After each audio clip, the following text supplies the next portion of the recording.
Oh, oh, oh, oh, oh.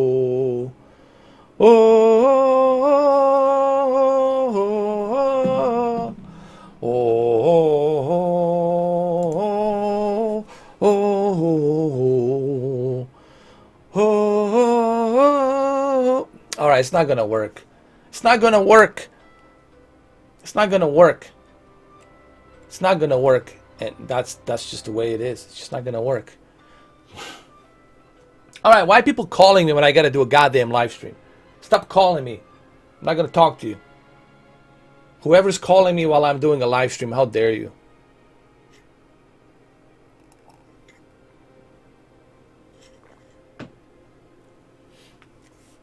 How dare you? How dare you call me when I'm live streaming? All right, let's do this, guys. Let's. Good afternoon. Welcome. Man, I'm so excited to play Halo Reach. Let's do it. Quick start. We'll do a quick start right now.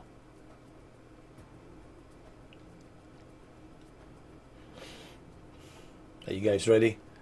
You know, originally I was going to do 1440p, but I figured let's do 1080p 60.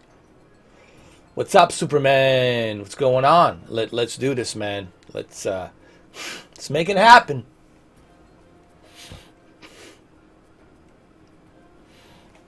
Hey, give me a second, guys. I gotta see, man. It's just like people are bothering me when I gotta do a live stream. You know what I mean? I gotta see who called me. I gotta go check it out, man. I'll be right back. Just give me a second. All right.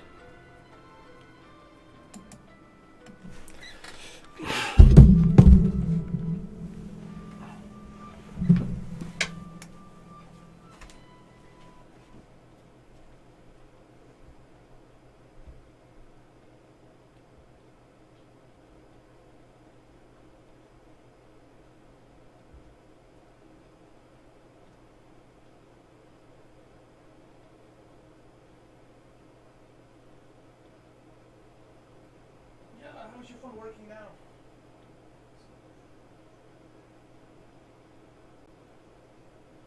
Oh, and your backup? What? Let me call you on that number really quick. Let me call you on that number really quick. On your backup. Here, let me give you a call.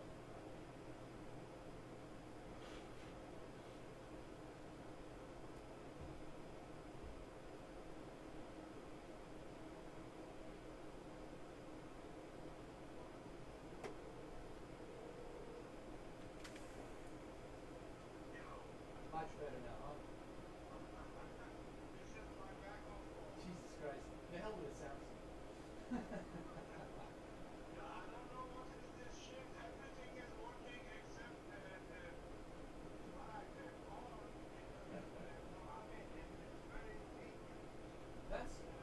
That's strange, man.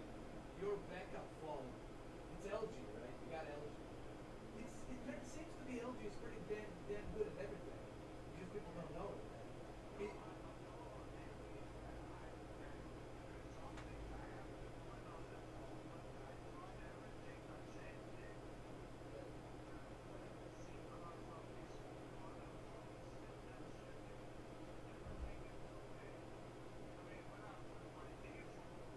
Yeah. I would go to Verizon. You have T-Mobile, right? T-Mobile.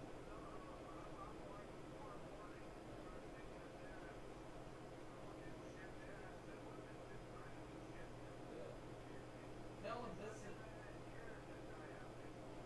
this is 2019, brand new.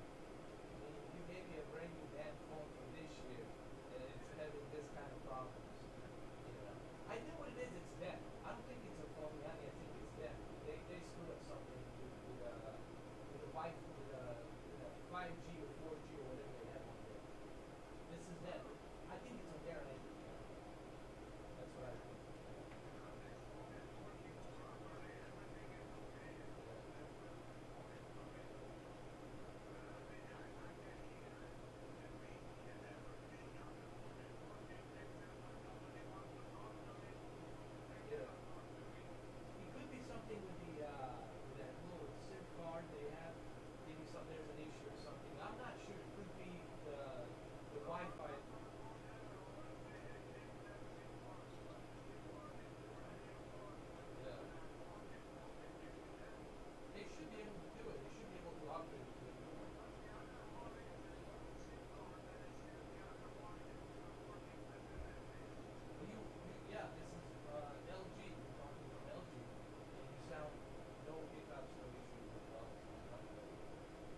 what you're paying for. Like, you know, like you're paying for that phone. Like,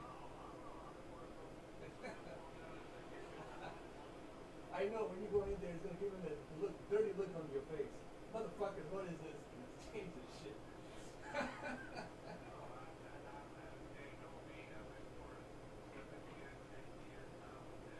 No, they don't fix it for you. I'm sure it's something small, something you have to adjust.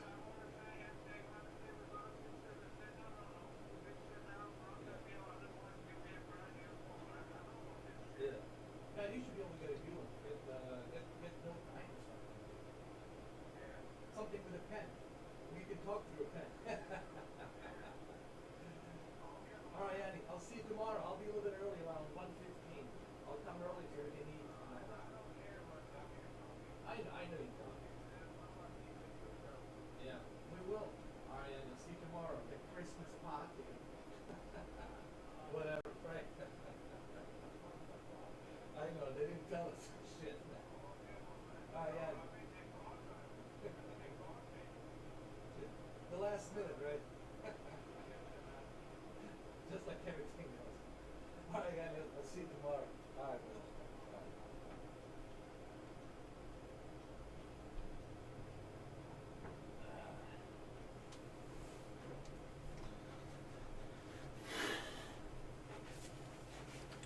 I'm back.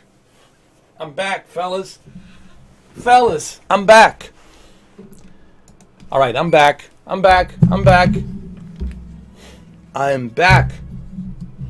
Sorry about that, guys. It was a very important call. It's confidential, but it's a very important call.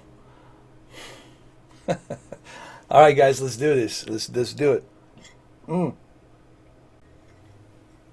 I've been so busy, man. Lately, I got a lot of stuff to take care of. And I'm trying to do this in between. So let's do it without any more delay. You guys been waiting long enough. Let's do this. Yoda, I want you to do this. Here we go. I'm gonna go normal. Boom. Here we go. I can't believe I'm playing a Halo Reach on my PC. This is crazy. This is madness. All right, here we go.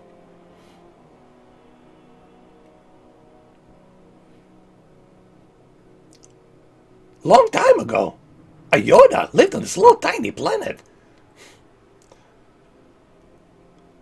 There I met the Anakin. A baby Anakin turned into a Darth Vader.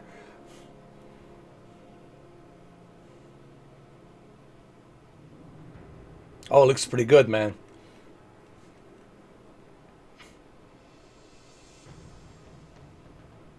Let's turn the sound a little bit, man. Hold on. Let's turn the sound all the way up.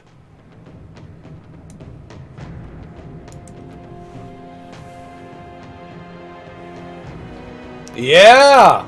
Reach! And kiss the sky, my friend. Wow, look at the graphics. Holy shit, man. Holy shit.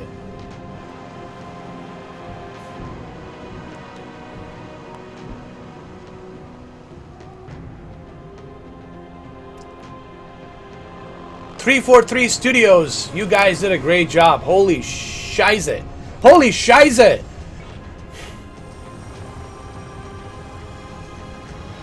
Really? I don't remember the ending. That's a good thing.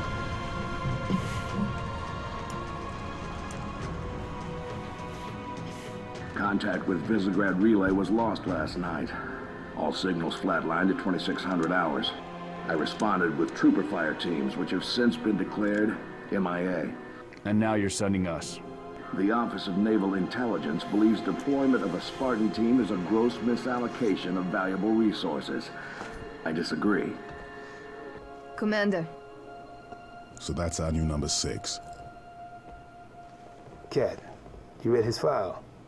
Only the parts that wouldn't come. Great graphics, man. Holy shit, man. Anyone claim responsibility? Sorry for the language. Only thinks it might be the local insurrection. 5 months ago, they pulled a similar job on Harmony. Hit a relay to take out our eyes and ears, then stole 2 freighters from dry dock. That cannot happen here. Reach is too damn important. I want that relay back online, Noble One. Sir, consider it done.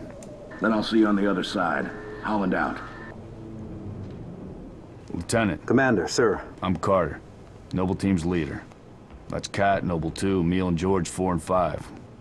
You're riding with me, Noble 6. It feels like a brand new game, man. They did a great job. I mean, that girl, that chick that's in charge of this whole Halo Master Chief, she did a great job. I forgot her name. Sorry about that, but her team did a great job. Even the parts the Oni sensors didn't want. I'm doing good, Alan. How you doing, man? Doing great.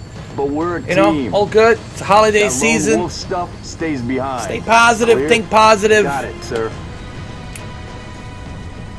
Welcome to Reach. And enjoy life, man. Don't think about anything else. I have something I want to say really quick. I want to give out the advice to some of you out there, because I know how you feel. I know what you're going through. I get it. Let me give you the best advice that was given to me by somebody who's really wise, from somebody whom I really respect. I cannot tell you who he is because I don't talk about my friends. I keep that private. The best advice I was given, the best advice, we'll continue. The best advice I was given was, don't give your car key, keep your car keys with you at all time. And that's the best advice. And also, don't let other people live inside your head. It's your life. Enjoy it. Okay? Don't worry about how people judge you. People will judge you no matter what. Okay? They will not tell you, but in their mind, they will judge you. That's part of the human nature. It's been like that since dawn of mankind, humankind. So I just want to throw that out there just in case, because I know I've been hearing complaints from people, man, I'm struggling, I'm having difficult time. Well, the reason you're having difficult time is because you let other people live in your mind, and you let other people drive your car with your car keys, drive you crazy. Don't give them your car keys, and don't let them live inside your mind. End of story. Now let's move on. I just want to throw that out there. Just maybe this will help you. I don't know. Let's move on. 50 clicks from Visit. Thank you, George. We're going to introduce ourselves to whoever took it out, and then Kat's going to get it back online. Get me under the hood, Commander. So why would rebels want to cut off Reach from the rest of the colonies? You got a chance, maybe you can ask him, George. Hold on. Do you guys want subtitles? Wait a minute, man. I got to put it subtitles. Subtitles so you guys can read a... There we go.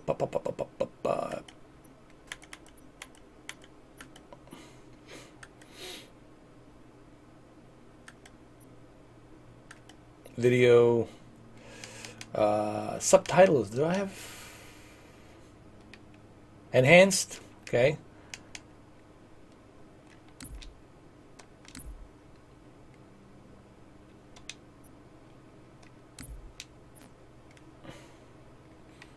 I forgot to put the enhanced graphics, but I don't know where the subtitles are. I need to find the subtitles. Here we go. All right, I guess they don't have a subtitles. Well, I guess that's all right. You know, that's all right. No subtitles. All right, okay. It's okay. You guys can hear it anyway. That's all right. Now we're moving on to the enhanced graphics. Commander, we just lost our signal with HQ. Backup channels. Searching. Hello, Luca. Nada. How you doing, Can't say Luca? what's jamming us. You heard her. Dead zone confirmed. Command will not be keeping us company this trip. All the way from Italy, man. Cheers. I like that name, Luca, man. That's my nephew's name, Luca.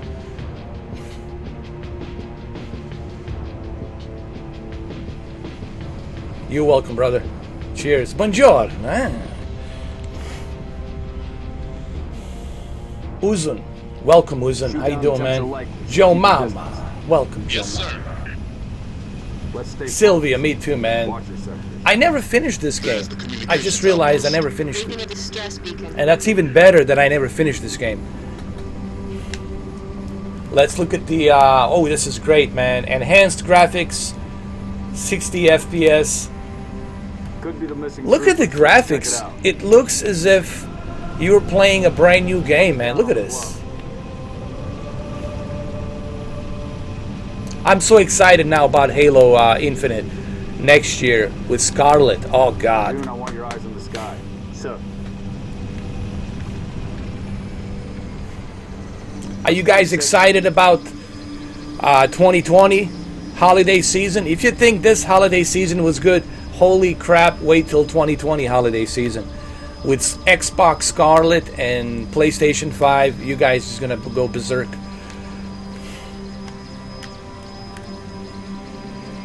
All right, Noble Team. Let's Spread see. out.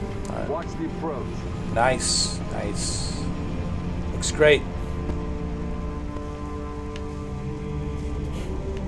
Structure point 3-4 looks clear from this angle.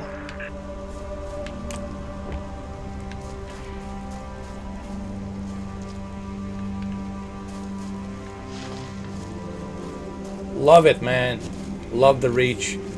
Reach has to be the most underrated Halo game, period, right? You should have gotten more recognition, more credit.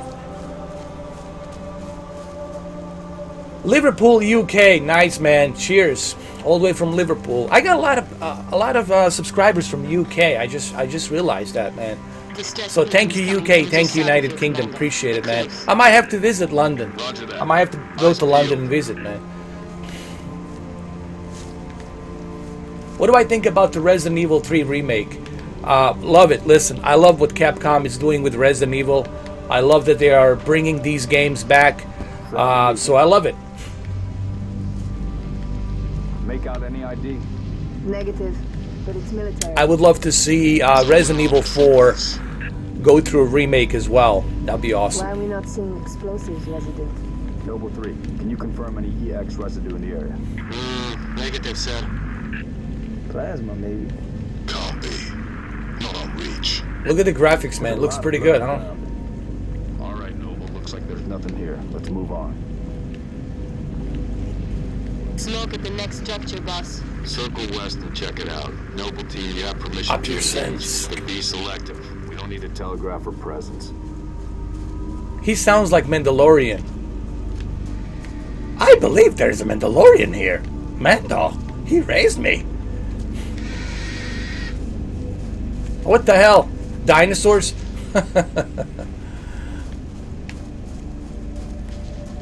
Wow, dude, this game is good. This game really hasn't aged at all.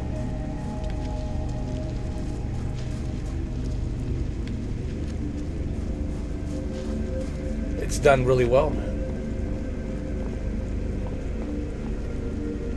I gotta try this out on 4K and HDR on my television, man. I'll test every single one of those games. I'll even give you 4K and HDR footage. I'll do those videos tomorrow night. I'm gonna record in 4K and HDR, and then I'm gonna give you guys a direct capture 4K and HDR via H.265. H.265, you're not gonna have those compressions. You'll be able to see it like in a very clear bitrate. You guys can learn more about H.265 codec, and that's something that majority will be using in the future.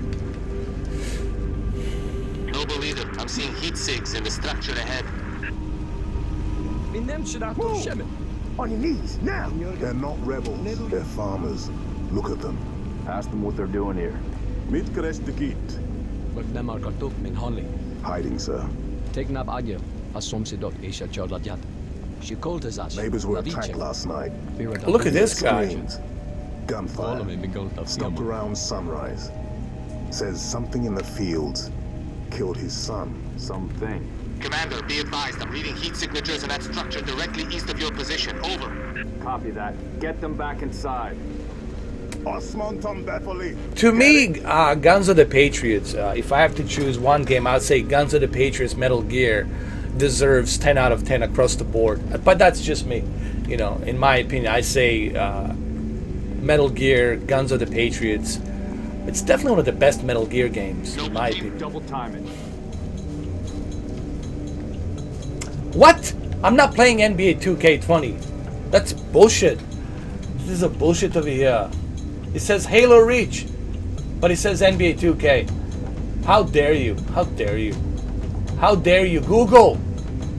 Google, how dare you? That's Google for you, man. Nothing I can do about that. It's NBA 2K, and I clearly put down Halo Reach.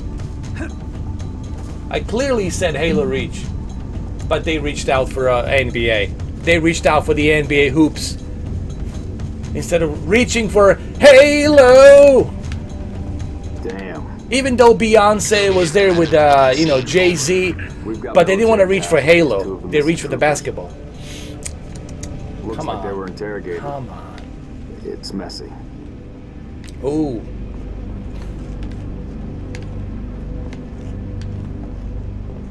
Definitely is messy.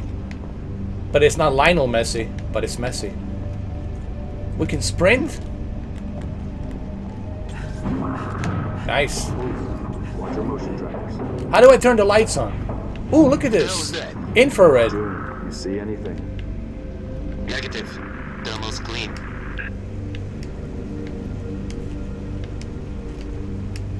Nice. I forgot that you can use the night vision. That's cool. You're having a night vision on your visor immediately.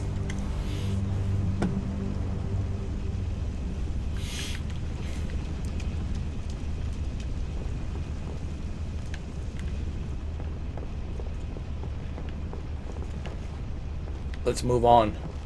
Proceed. Spread 5 meters. No sound.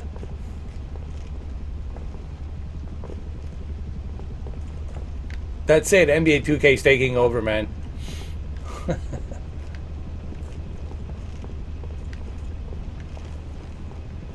Why? Why am I in NBA 2K? Clearly it says on my end. It says Halo Reach. It says Halo. Halo. Clearly it says Halo Reach. I think their algorithm, I think I know what's going on. The Google's algorithm remembers my previous stream, so the Google algorithm thinks that I'm playing NBA 2K. So this is Google's algorithm that screws it up. Hold on. Let me get a sip of this Alpha Brain coffee before we continue.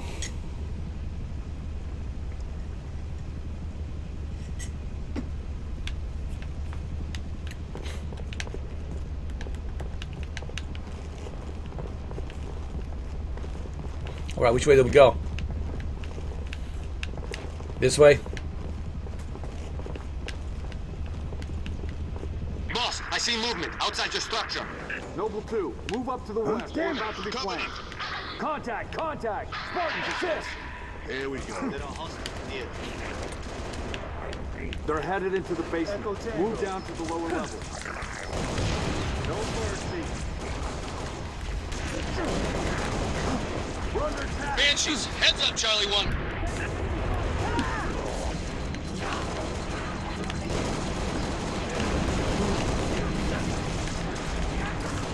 So this was the first time for 343 Studios, right, to jump into a Halo instead of Bungie. This was like the, I think, reason why a lot of people were skeptical about the Halo Reach in the beginning. It's because Bungie was not going to make it. And they were like, oh my god, Bungie's not making it?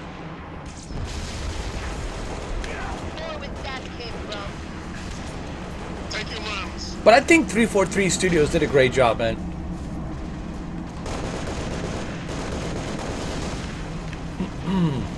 Looks pretty good, man. It's trying to break contact. Nailed that one. Noble leader, enemy dropships inbound. Falcon, moving to assist. There they are. There they are.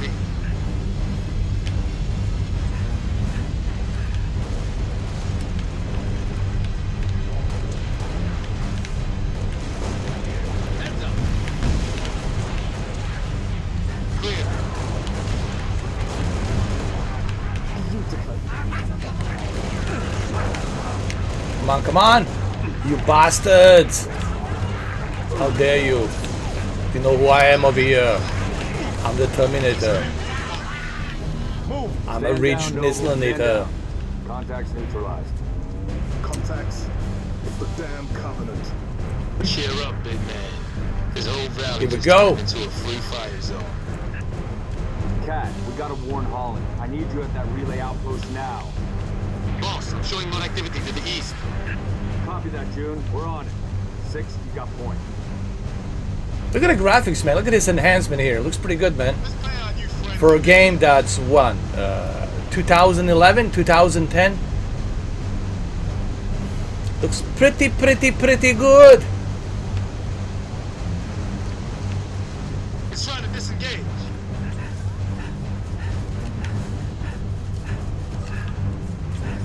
So this is the very first time, right? We're playing a Halo game on the PC, right? Tagged in, confirmed, all clear. Where did you go? Come on. I cannot find you here. Oh, there they are.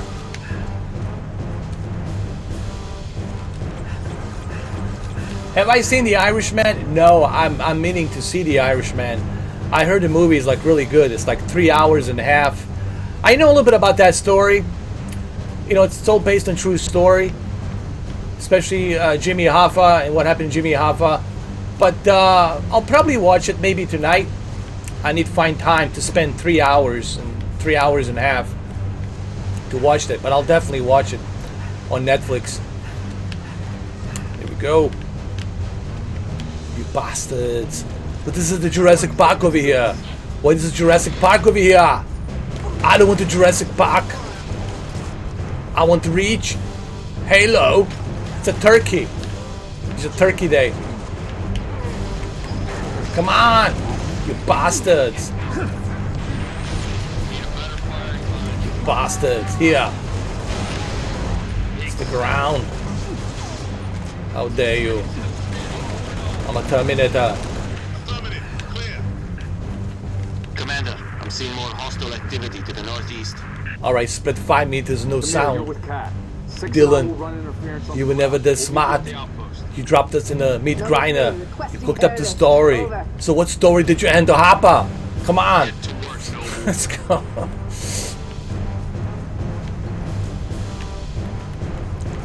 The music is like, nyeh. I'm not so sure. The music, like, I don't know what happened to the music, man. I thought it was supposed to be better. Hold on a second, I'm coming with you. I'm getting to the chopper. I'm getting to the chopper, you bastards. Can I ride the chopper? This is a bullshit over here, Dylan. You're living with me without the chopper. Shit. Alright, let's move on. With me. Pancho, you go down there. Look for the predator. Don't worry. If it bleeds, we can kill it. Let's go.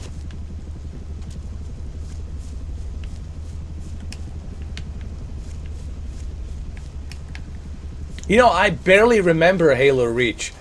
Like, Halo Reach to me, it's like somewhere out there in fog of memory, where I don't remember it that vividly. Come on.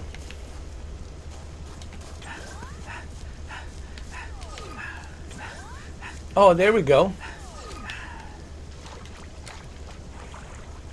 I'm going to drive this vehicle. Here. Come on, Dylan. Get in there. You, Jorge, get in there too. Here we go.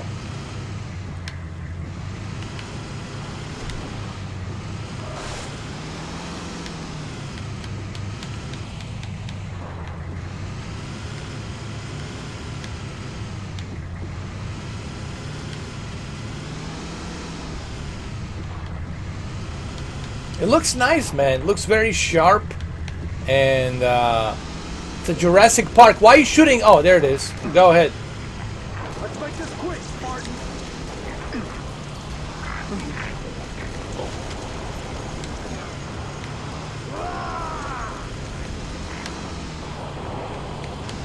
Come on. Jurassic World. Na na na na na na na na na na na na na.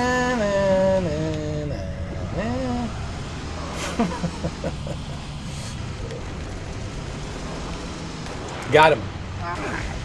Get the bastards. Noble leader, I'm seeing heat sinks in the structure ahead. Let's go. Let's get him. Let's exit. Let's go inside. Let's go inside. Everybody out. Everybody out.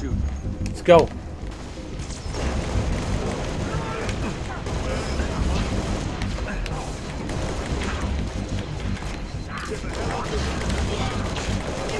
Get him.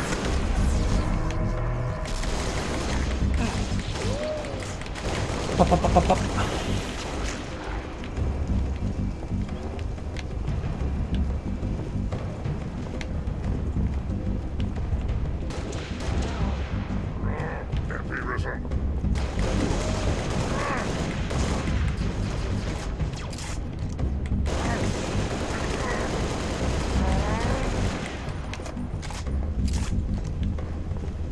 Looks like we're cleared, Lieutenant.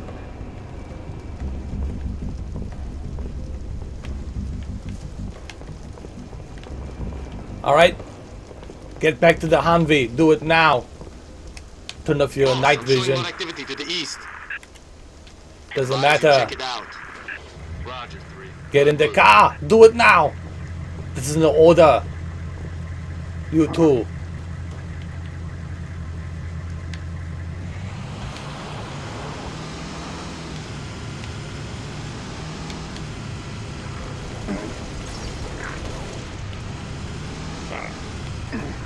Under fire.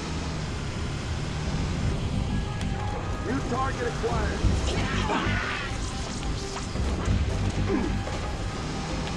It runs actually pretty smooth. Plasma's too hot. All right, let's get out. Out.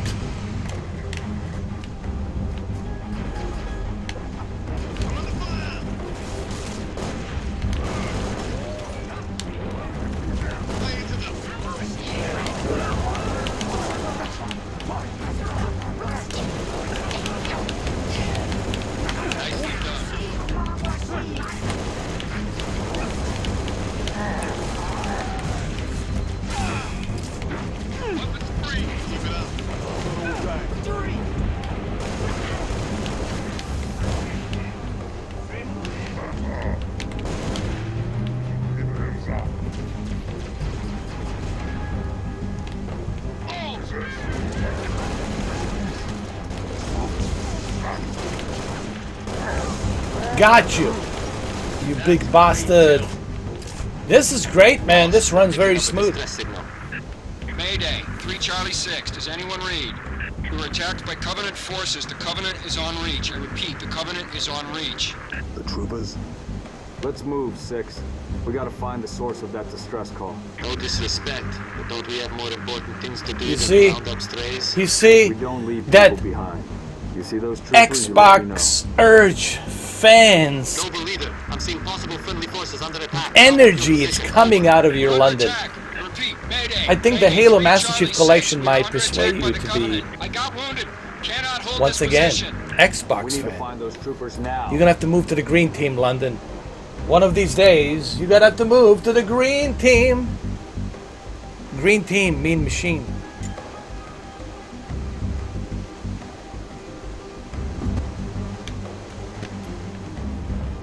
You know, I barely remember Halo Reach. I do remember Halo 1, 2, 3, and 4. But Halo Reach, I couldn't reach to it. Somewhere in my memory, fog of memory, I forgot about it. Alright, let's go, move on. We gotta move on, this location. We're gonna make it on foot. Let's go. Move it.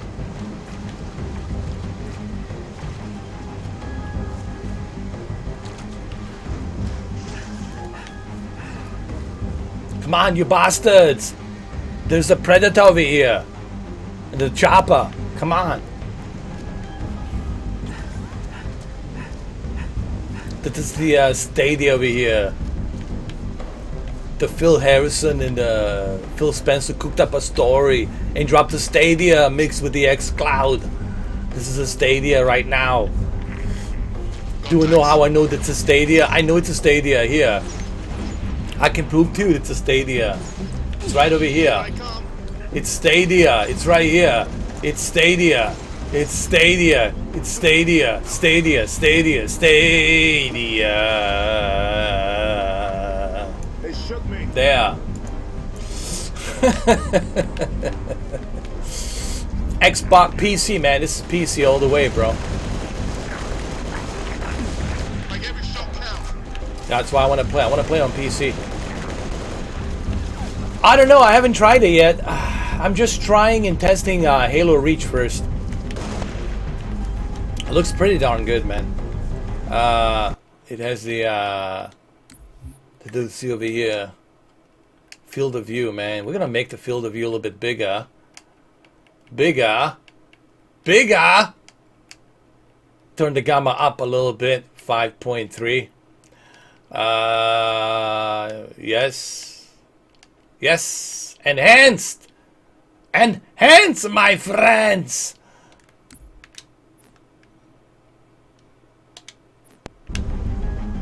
There, it looks much better, dude. Now we can see everything clearly.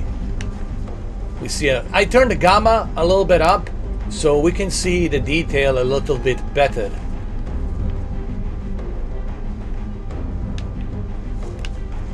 What's the problem, Spartan? There's no problem over here, Dylan. Instead of complaining, maybe you should help. Let's go.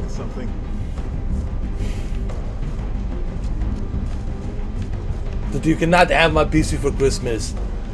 That I built this PC over here. This is my Rudolph reindeer here. I built it. This is my Rudolph here. The reindeer. Let's go.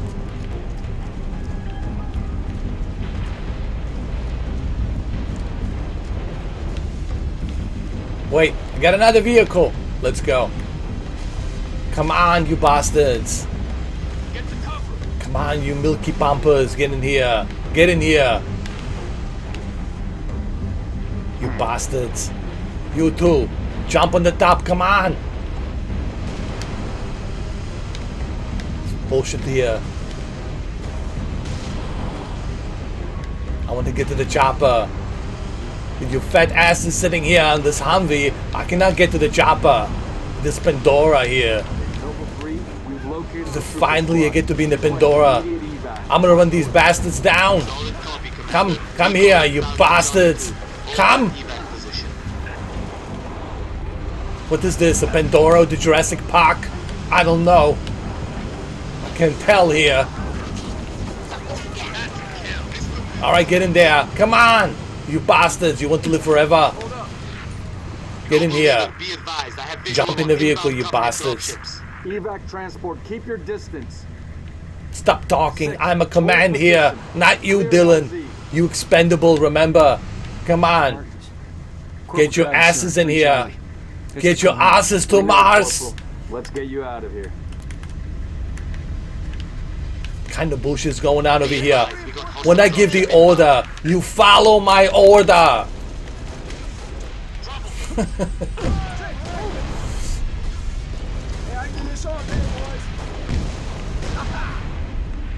Who's shooting? The Predator? Where's the Predator?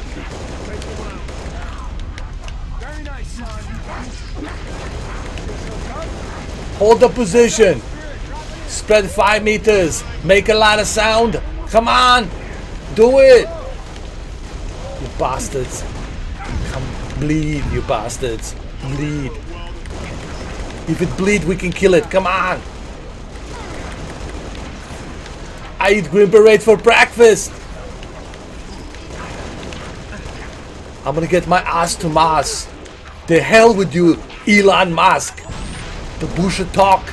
I'm gonna get my ass to Mars. Let's go.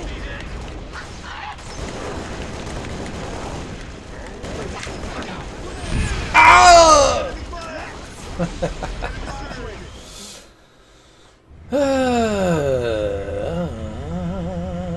transport. Keep your distance.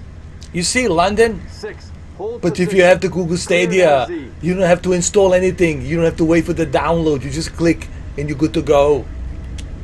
With the Stadia, you don't have to wait for this thing. You don't have to boot up a computer. You don't have to wait for the download to update there. That you just click and you're good to go. Ah! Ah! Come on, you bastard! Shoot! Spartans. Corporal Travis, 3 Charlie. It's the Covenant. Here. We know, Corporal. Stick around with this. Eat this.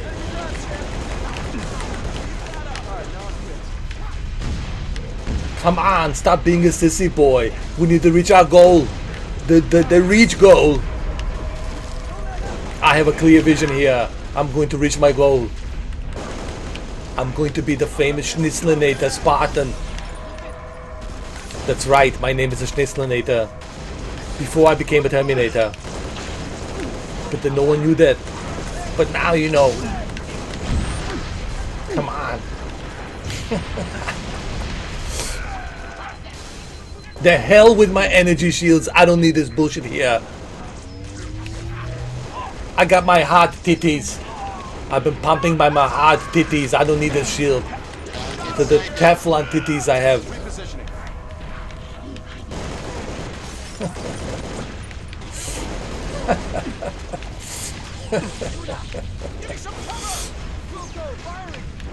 You need to buy Stadia. This is the future.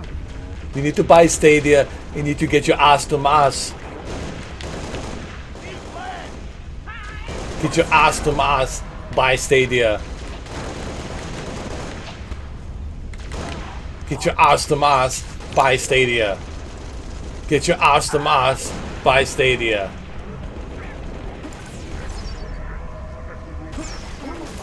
Get your ass to Mars. Buy Stadia. Get your ass to Mars. Buy Stadia. Get your ass to Mars. Buy Stadia. Get your ass to Mars. Buy Stadia.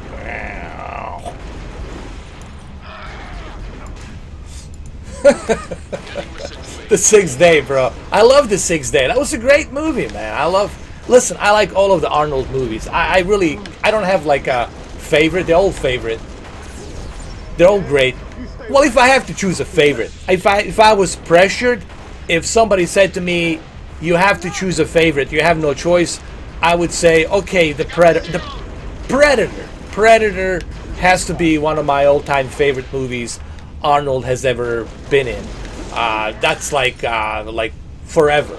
Predator, it's one of his best, even better than Terminator 2. I'm not kidding. Predator is one of those movies that just like, it's like, fuck, it's forever. It's like they're never ever gonna make a movie like that. That's one in a trillion of years. It's such a perfect. It's a perfect movie. It's a perfect movie.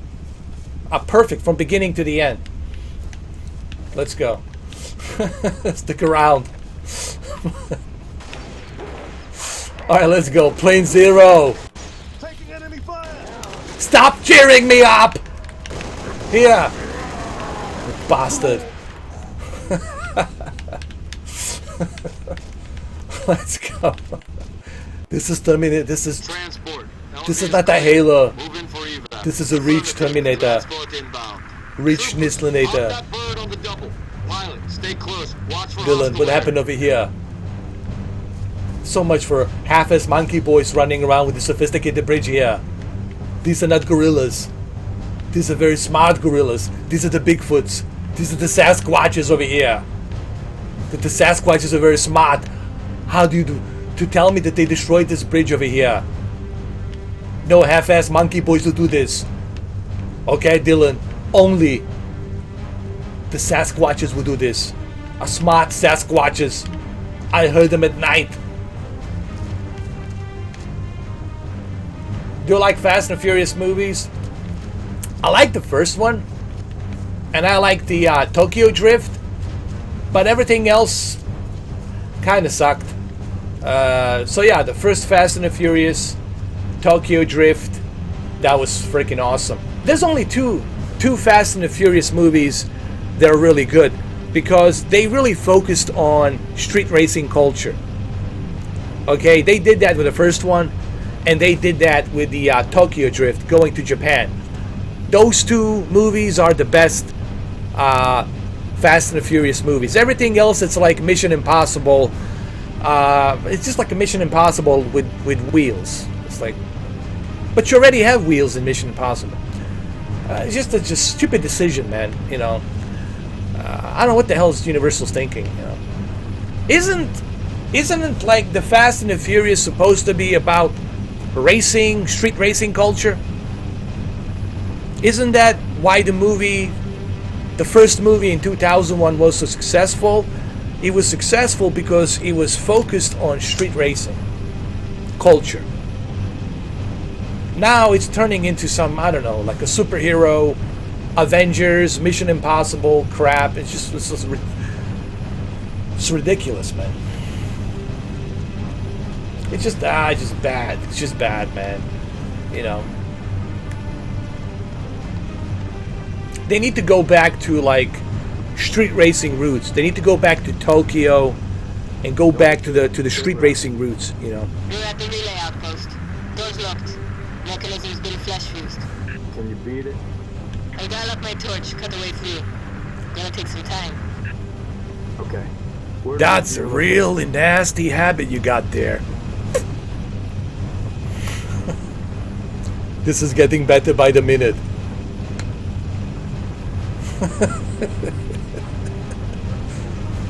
You don't know how much I miss this, Dutch. You were never that smart. Let's go.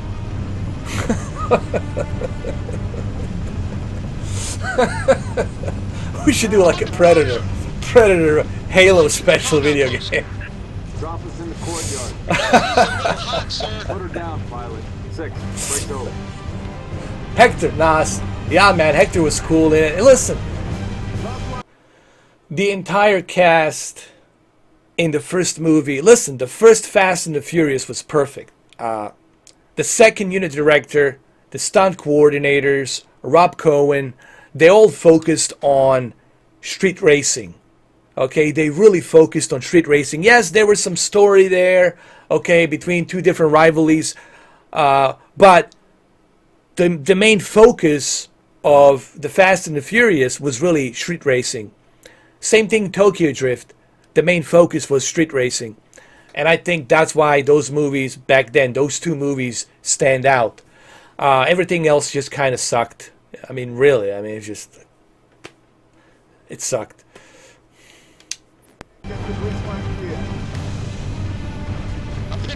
Exactly.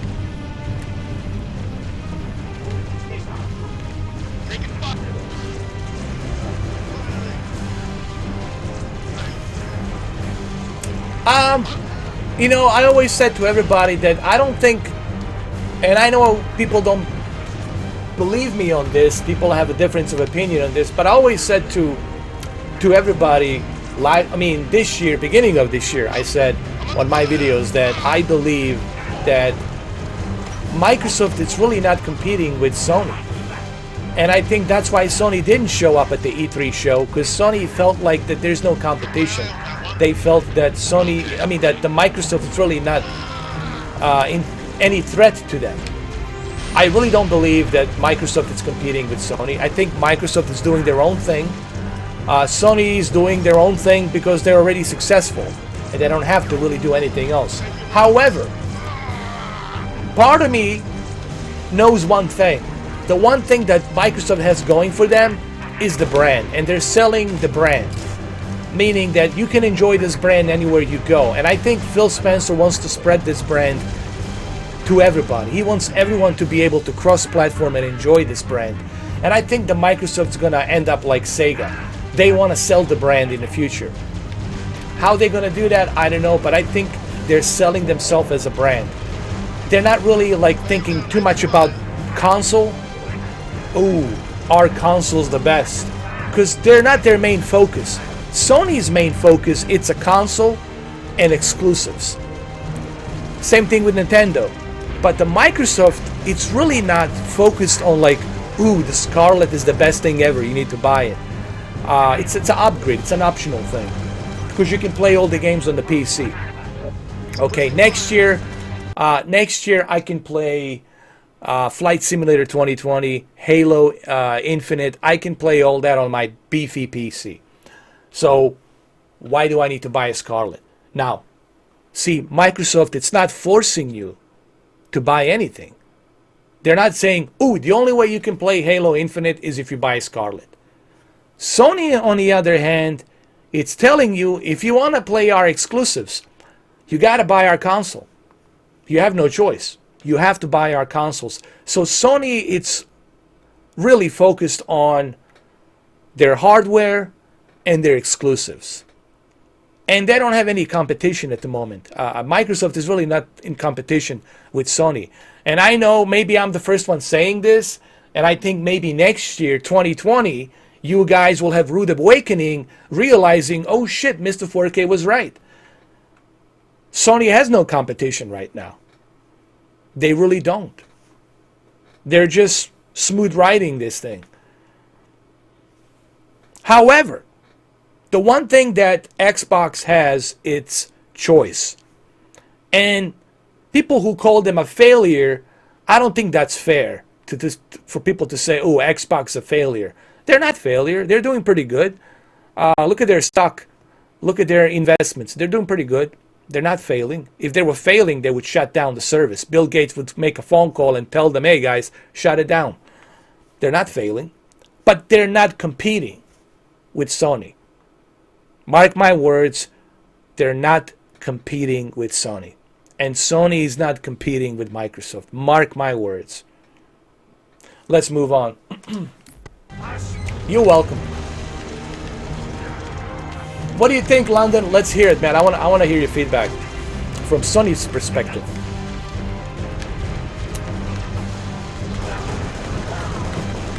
Hold on, let me. It's too loud. This music over here is too loud. Why the music sounds like I'm in Middle East? Like there's like I don't see any pyramids, don't see any sand. This music doesn't fit this environment. Come on, Mr. Composer. What the hell's wrong with you?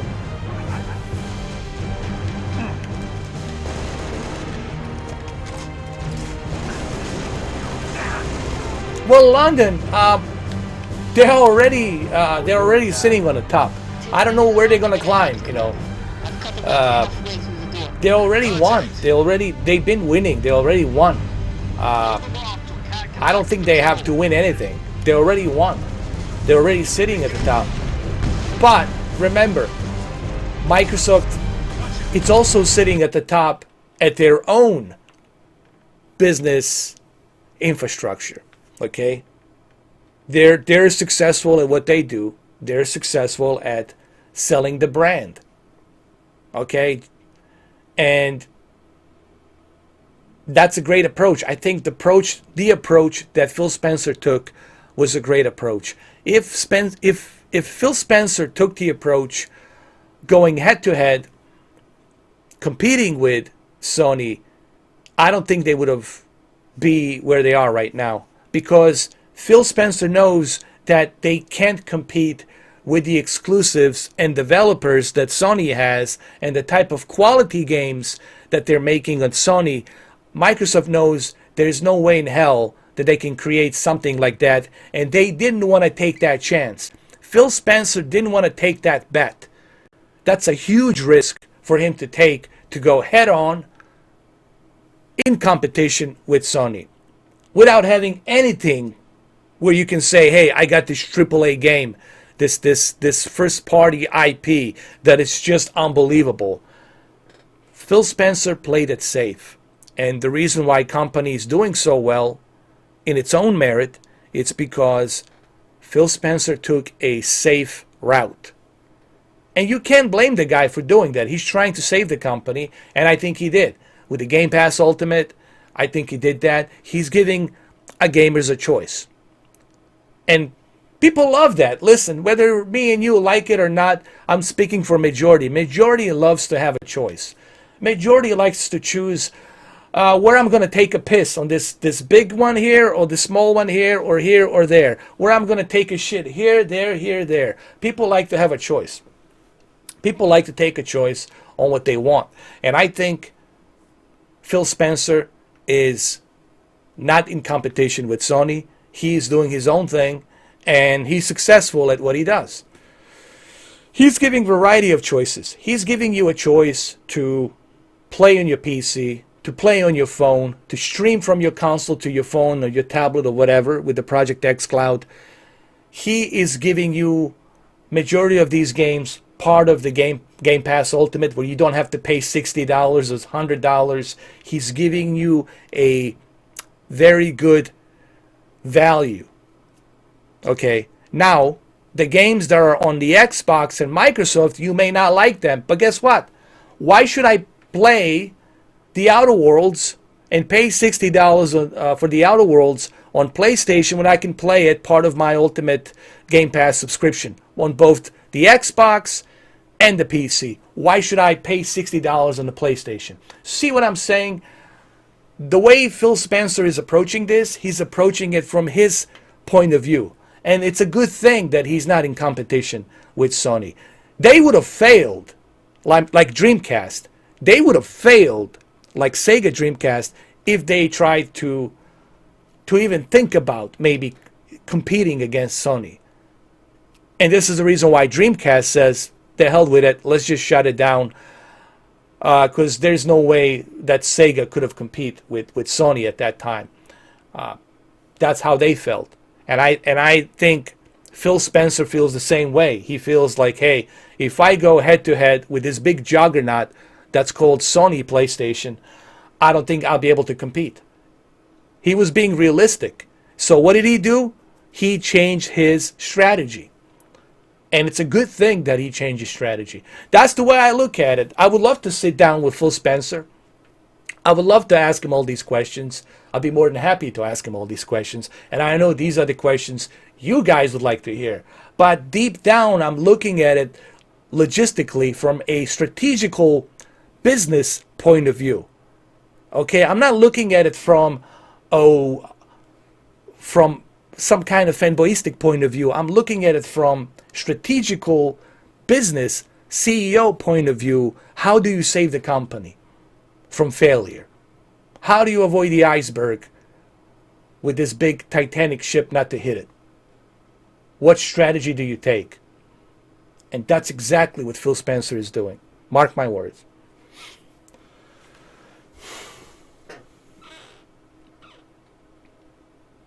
That's right, Dark Carnage. That's a good point. He brought it from Kinect VHS Xbox Nightmare in 2013. And look what he did. He turned the whole thing 360, and look how successful it has worked out for him.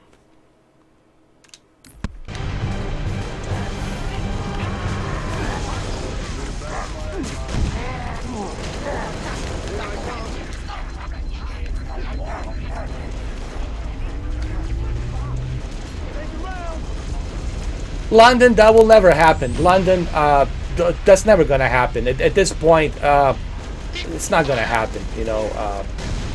So I wouldn't count on that. There will be some exclusives here and there, but they're not going to be like those exclusives that will like make you go, oh wow, look at this, or wow, look at that. They're going to be like mediocre exclusives, and like I said,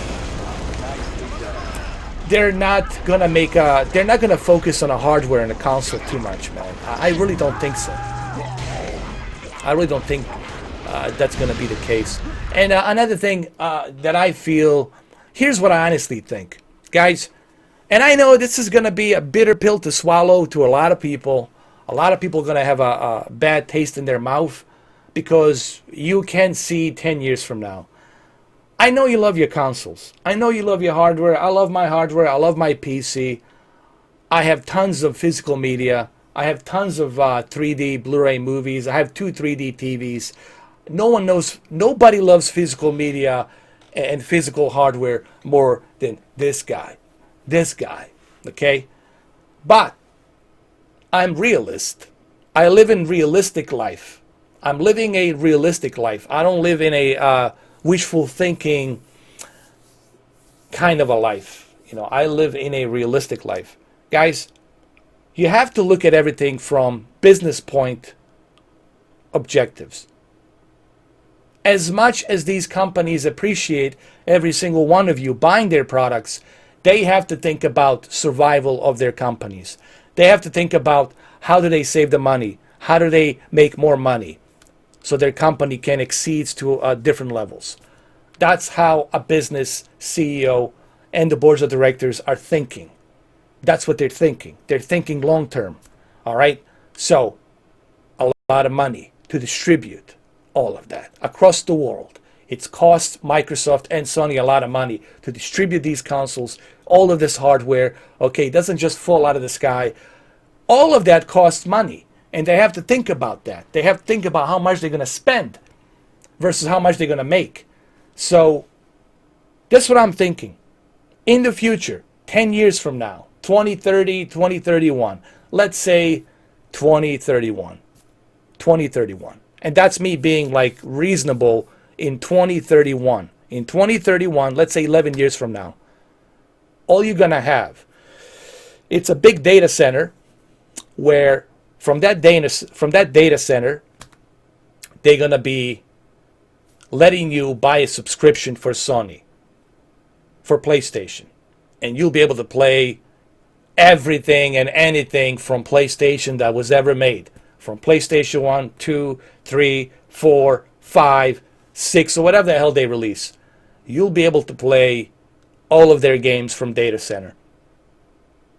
On your television panel, or what have you. Click of a button. And you'll just pay a monthly subscription. And everything will be there. Maybe you'll have to pay a little extra if you want to have these extra exclusive premium games.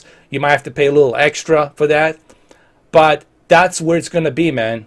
That's where this whole gaming industry is going. And I know this is a bitter pill to swallow for a lot of you out there. You can't see it because you don't want to see it. And I get it. I don't want to see it either. But remember, no one asked me if I was okay with Netflix. I like to go to Blockbuster Video, to walk around the video store and pick what I want to pick. They didn't ask me, hey, are you okay with us shutting down the Blockbuster? Nope. No one wrote me a goddamn letter. No one asked me, are you okay with this shit? No one said anything. But it happened. It happened. So whether you like it or not, guys, it's going to evolve. By 2031, this is what you're going to have. Do you know why it's going to happen? Because the companies love investing into a data center where they can control their games and control everything that they do and upgrade everything from data center instead of building these consoles.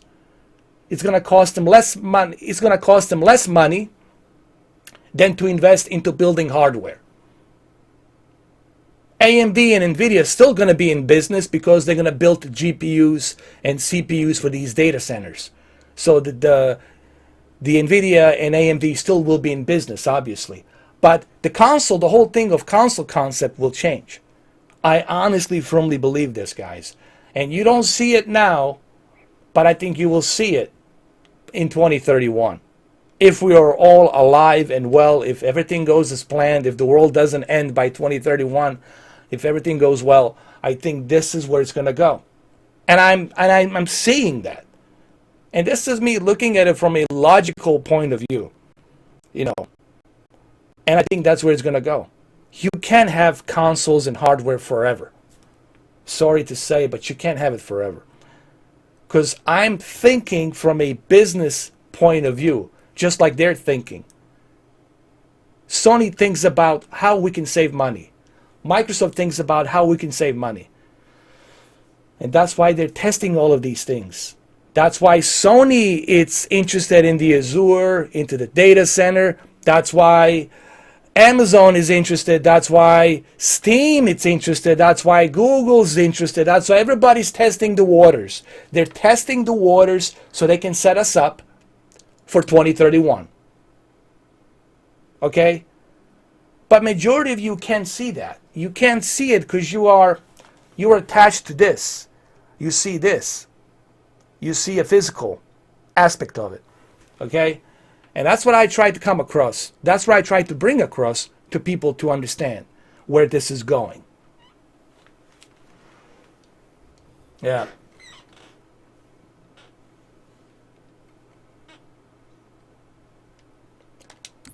And if Google Stadia is successful, if Amazon is successful, if Steam is going to be successful 100%, if they all become successful, and if Project xCloud becomes successful, that sends a clear and present message to what awaits in the future.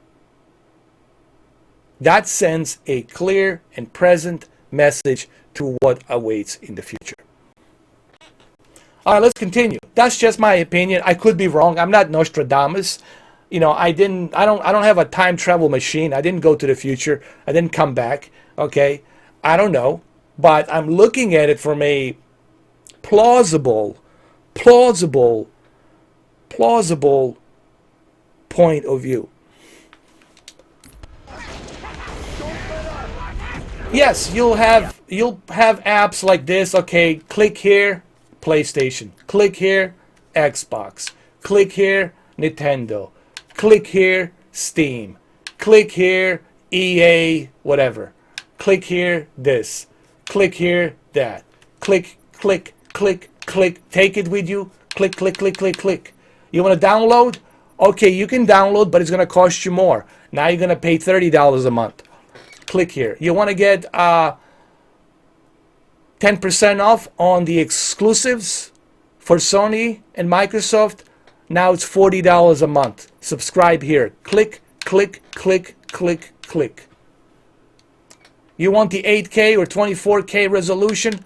$50 a month. Click here. Or whatever the price is. Okay? That's how they're going to profit their money. That's how they're going to do it. You're going to have it all in your pocket. Wherever you go, you have to remember, 11 years from now, internet will be much, much, much better. The servers, the speed, the internet infrastructure will be much, much, much better. Much, much, much faster. The browsers will be much, much, much better. Much, much, much faster. Everything will evolve much, much, much quicker and much, much, much faster.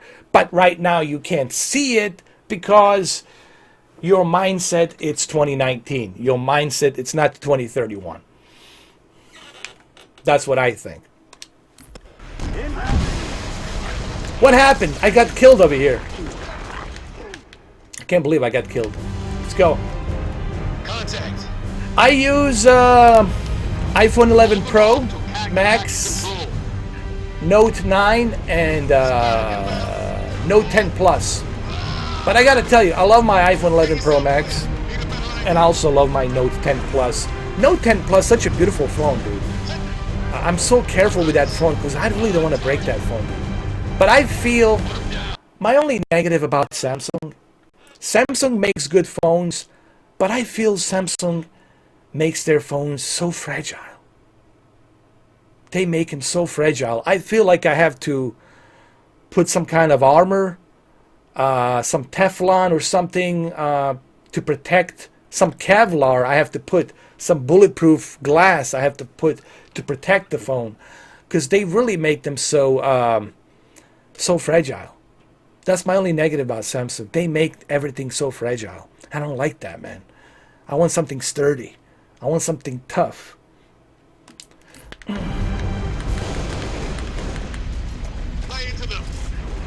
Martin, yes, if you have Xbox Game Pass Ultimate, you're good to go. But you have to have Xbox Game Pass Ultimate. If you don't have the Xbox Game Pass Ultimate, sayonara. You have to pay for it. You have to pay for it, man. But if you have Xbox Game Pass, you're good to go, bro. You're good to go. You're welcome. The game looks good, man. The graphics are pretty darn good. This is a PC version, by the way. I'm just using the my Xbox controller.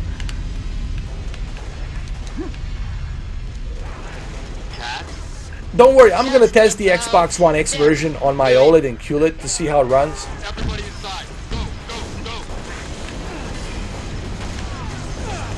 How dare you, you bastard! Come on. Heavy fire in my position. There you. No, I don't have any kids, but I have 2 beautiful nieces and nephew, man, and I'm happy to be the uncle, bro. I'm happy to be the greatest uncle they have, so I'm happy with that, bro.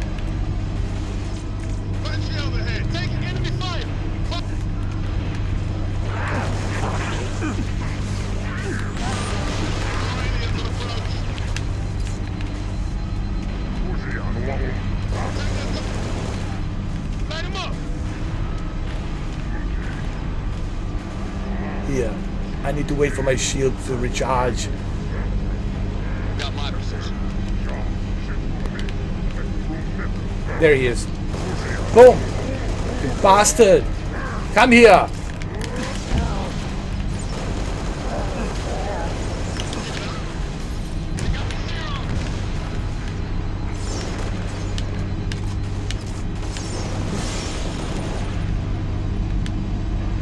Oh, you're waiting for the Galaxy S11. I'm gonna wait for the Note 11, Note 11 Plus, and next year, holiday season, I'm gonna get myself a Note 11 Plus.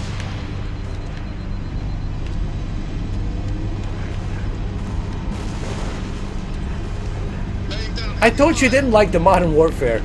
Why change of heart, London? I thought you returned that thing.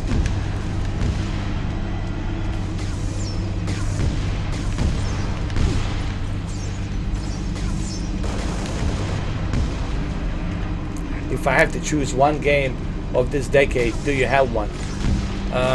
Man, that's a good question. I would still say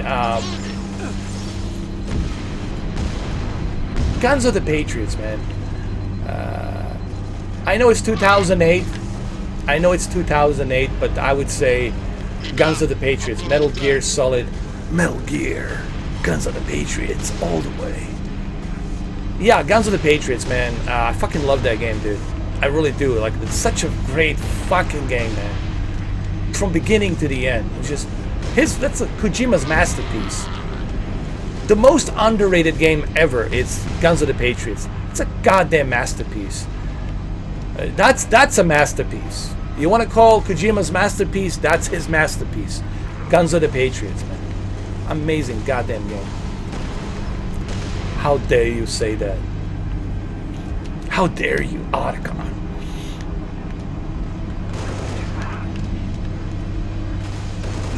I love Guns of the Patriots. I love those long cutscenes. I can actually make my coffee and watch the cutscenes while I'm drinking it. How dare you? I am an old snake.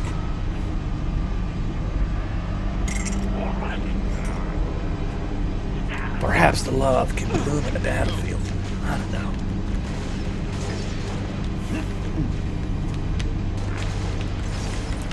I'm running out of ammo.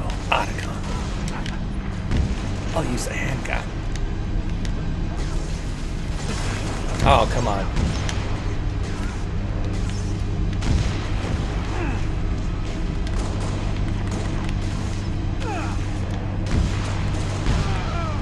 Damn it, man.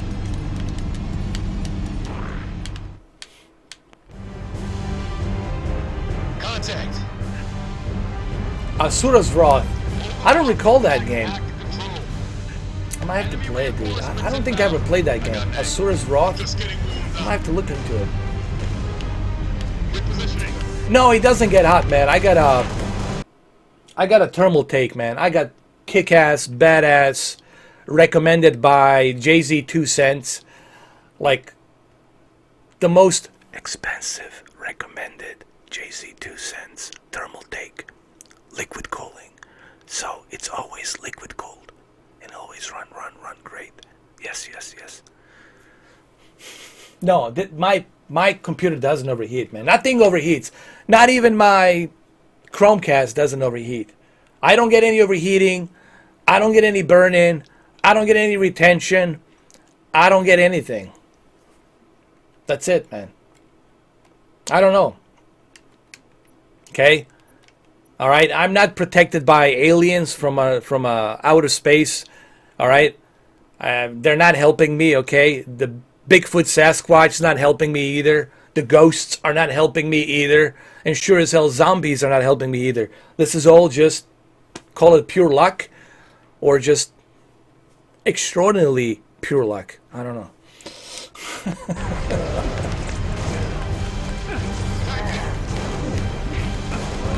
Exactly. My coffee is much hotter. Man, I'm getting killed over here. This is my coffee over here. Yeah. Let me get some of this coffee over here. Yeah. Yeah.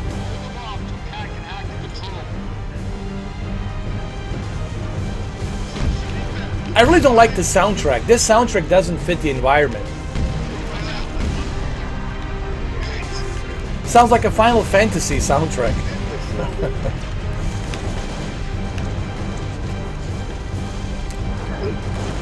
Let's do this. On. Yeah. Stick around.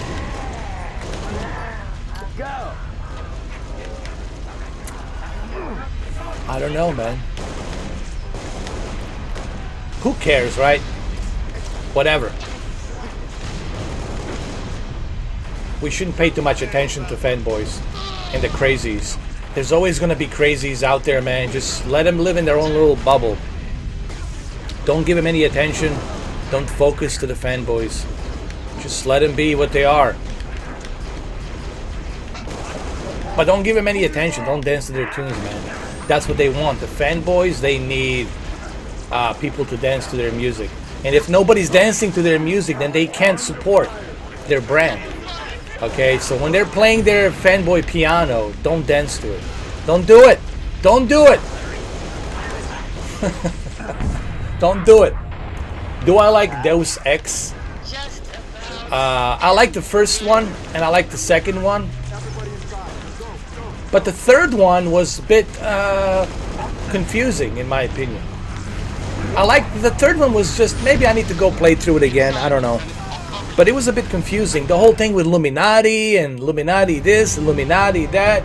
Too much illumination without any explanation. You know what I mean? And it just doesn't, I don't know. The story was kind of like, meh. Didn't make any sense. The story could have been better. You bastard. Come on, you predator. How dare you? How dare you? How dare you, all of you, you bastards. That's some nice work, Smart. Taking rounds. Alright, let's move on. Oh shit, there's so many of them here. Here they come, here they come. Oh my god.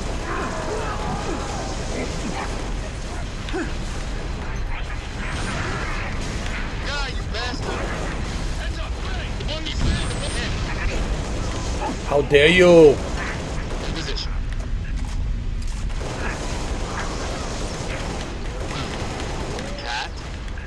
Just about there. We're in. Everybody inside. Go, go, go. Alright, so we can go inside the outpost. We protected this post. Inside, Lieutenant. I'll cover you. Alright, I'm coming. Hold your pantyhose. I'm coming.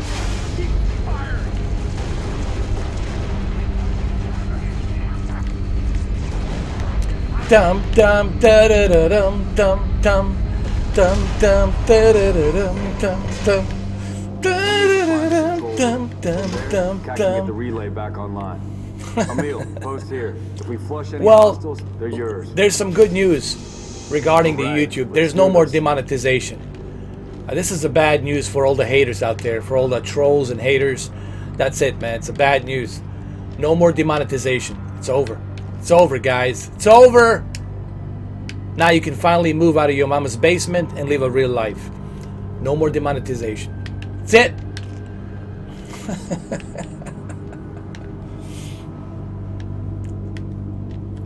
My favorite map in Modern Warfare is London, because it's such a camp mecca for camping. One time, what was it actually? Was it a week ago or 2 weeks ago? I camped out the entire time in this like jewelry store or something, where there's this sensor. Every time somebody passes through, there's a sensor that goes up and down, ding, ding, ding, ding, ding. And I was just camping there underneath the under the desk, and I was just waiting for people to cross up and down, up and down, up and down. And I was taking out the enemies left and right, left and right. It was a perfect camping site for a London map. It's you'll see it, man. It's like there's like a little cashier desk, and you hide underneath the cashier desk, and you wait for people to pass through the sensor. The digital players online passing through the sensor scanner. And then once the beeping sound goes off, you see them, and then you start boop, boop, boop, boop, boop, take them down. It's a perfect camping. It's one of the best camping sites. Piccadilly. All right, what are we doing here? What are we doing here? What's the objective here? Control room. Control room? Where? Here? Number 6. Search that body. What happened? Where's the rest of your unit? We got split. I don't think they... It sounded bad on the comms. All right, Corporal. Stay put. What's he doing, man? Is he patting her or is he patting him? I thought that was a woman for a minute. Jesus. Plasma damage. Found something. I'll take that, 6. Not your domain. I got a live one over here. Come on. Out you come. Artyom, save me, Artyom. We're not gonna hurt you. George. Да. Artyom, my name is Artyom. I'm here to save you. I were in Metro Exodus. Here we go, kick some ass. Artyom, dude, save me. Bad guy coming out.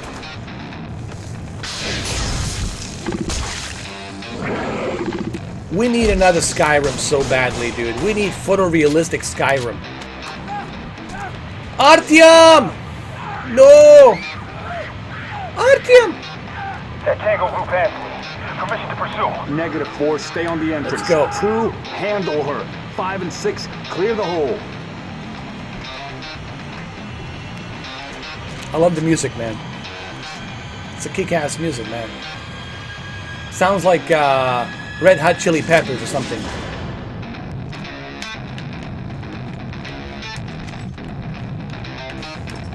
Let's go.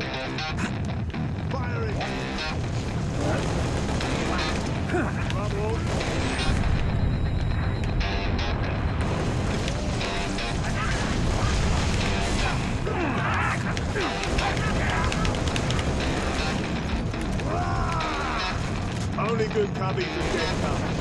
Targets of one.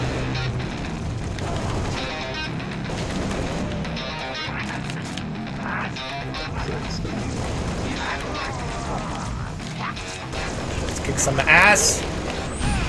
Damn you, Otacon. I expected more from you.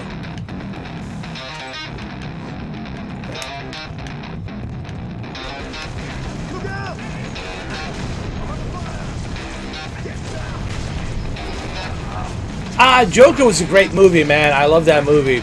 And that movie really, it's more about mental issues than it's really about the Joker comic book. It's really not trying to, the movie is not trying to really appeal to comic book fans. The movie is really appealing to like mental issues that a child and someone who's growing up or a teenager who's going through a very confusing time. And especially in today's society with so much going on, I think it's a interesting movie to explore that mental instability, how someone becomes and turns into this character, or become evil, or become mentally unstable, what triggers someone to become what they are. It's a really interesting movie. It's a difficult movie to watch, but at the same time, I understand why it's there. And of course, Joaquin Phoenix did a great job, man. He should get an Oscar for that, for sure.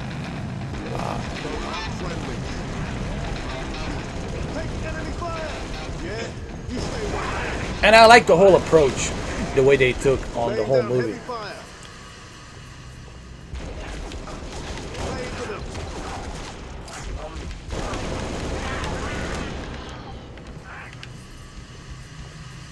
You know, like when you look at today's social media, when you look at today's news, everybody just like to label everybody. Oh, he was a maniac. He was crazy. Oh yeah, we get that message. Yeah, he did a heinous crime. We get it. But nobody wants to ask the question, what triggered this person to do what he did, or to do what she or he or whoever did. Nobody wants to go back and peel that onion to find out what created this, what triggered this. You know, I don't think you were born evil. I don't think anybody's born evil. I think you slowly, gradually become that. Okay? And we never seem to acknowledge that. We never seem to think about that. Because if we don't address that issue, you're always going to have these type of things happening. These type of tragedies happening. Because we're not getting to the root of the problem. What's causing this? What's triggering someone to become what they have become? What can we do that's different? What can we do in our society that could maybe stop this outraging epidemic of these mass shootings and killings and all this other nonsense? What can we do to stop that? Gun control is not one. That's not the solution. That's not a solution. A crazy somebody who already made up their mind what they're gonna do will find a way to do it. Okay, people with a bad intent will do bad things. We need to ask ourselves a question: what's causing them to turn into that evil, to turn into that character, to do that? What causes them to transform? That's the important question. And I think Joker movie, it's exploring that. What's causing somebody to do what they do? If you look at these mass shooters, they're usually lone wolves. They're rejected from society, and they turn into what they have turned into. Society is rejecting them. Women are rejecting them. Everybody's rejecting them. No one's accepting them. And then they become these lone wolves. And then slowly, surely, over time, they turn into this persona to do these heinous crimes. But you know, the news networks, politicians, they're not going to talk about that. They're not going to talk about the core issues of this root of the problem. You know, they're more focused on just, let's exploit this, let's just get rid of the guns. Let's use it as my political agenda. Okay? And that's why I don't think this issue will ever be fixed, because we as human beings, we are incapable of creating a peaceful society. I mean this like in the nicest possible way. We are incapable as human beings of creating a peaceful world because of our fucked up DNA, the way we are, the way we think, this mentality that we have. I want to be number one at any cost. I want to use and abuse everybody. I want to be greedy. I like it. I get off on it. We have a fucked up DNA. We have a fucked up DNA, and we have no clue. Where the hell do we got this fucked up DNA from? How was it mixed? How we got this? Okay, we have no idea. We're still in amnesia. I mean, we got Sasquatches, species running around in the Northwest Pacific. No one's acknowledging them. No one's acknowledging that they have a human face. They're hairy, they're big, they're huge. No one's acknowledging them. No one even fucking knows why they're here. We're living in amnesia, man. We have no fucking clue about our DNA and what we're doing here, how we started here, what's up with that fucking moon, why is it there? There's so much we don't fucking know. So we lie to each other. We have these holidays, made up holidays, to make us feel noble, to make us feel like we have a purpose to something, so that we don't go crazy. So we don't go totally crazy. We try to keep everything intact so we don't go fucking berserk. But we really, deep down, we really don't fucking have any clue why we're here. Zero. Zilts. Nothing. And that's how I feel about that. So, you want the red pill? Boo! There's your red pill. You see, I made you feel uncomfortable. You have that uncomfortable feeling now. Why? Because I throw a truth of a red pill into you. And you don't like it. You know why you don't like this red pill? Because it makes you feel uncomfortable. You don't like that. You like to feel comfortable. Even though you know it's bullshit. Even though the way you live it's bullshit. But it makes you feel comfortable. Makes you feel like you can breathe. You don't have any panic attacks. But once I throw that red pill at you, everything changes. So now you know why there's a secrecy. Now you know why the Freemasons exist. Now you know why there's Illuminati. Now you know why there's a control, global control in this world. So we don't go into a goddamn chaos. But it's not perfect. There's so much we don't know about ourselves. There's so much we don't know who we are, what we are. There's so much we don't know. And that's all I'm going to say about that. Now let's move on. Let's continue on. I don't want to talk about this subject because it's a very deep, uncomfortable subject for you guys. I know it makes you feel uncomfortable. You don't want to talk about it. So I'm not going to talk about it anymore. We're going to move on. Thank you, man. Appreciate it. Let's go.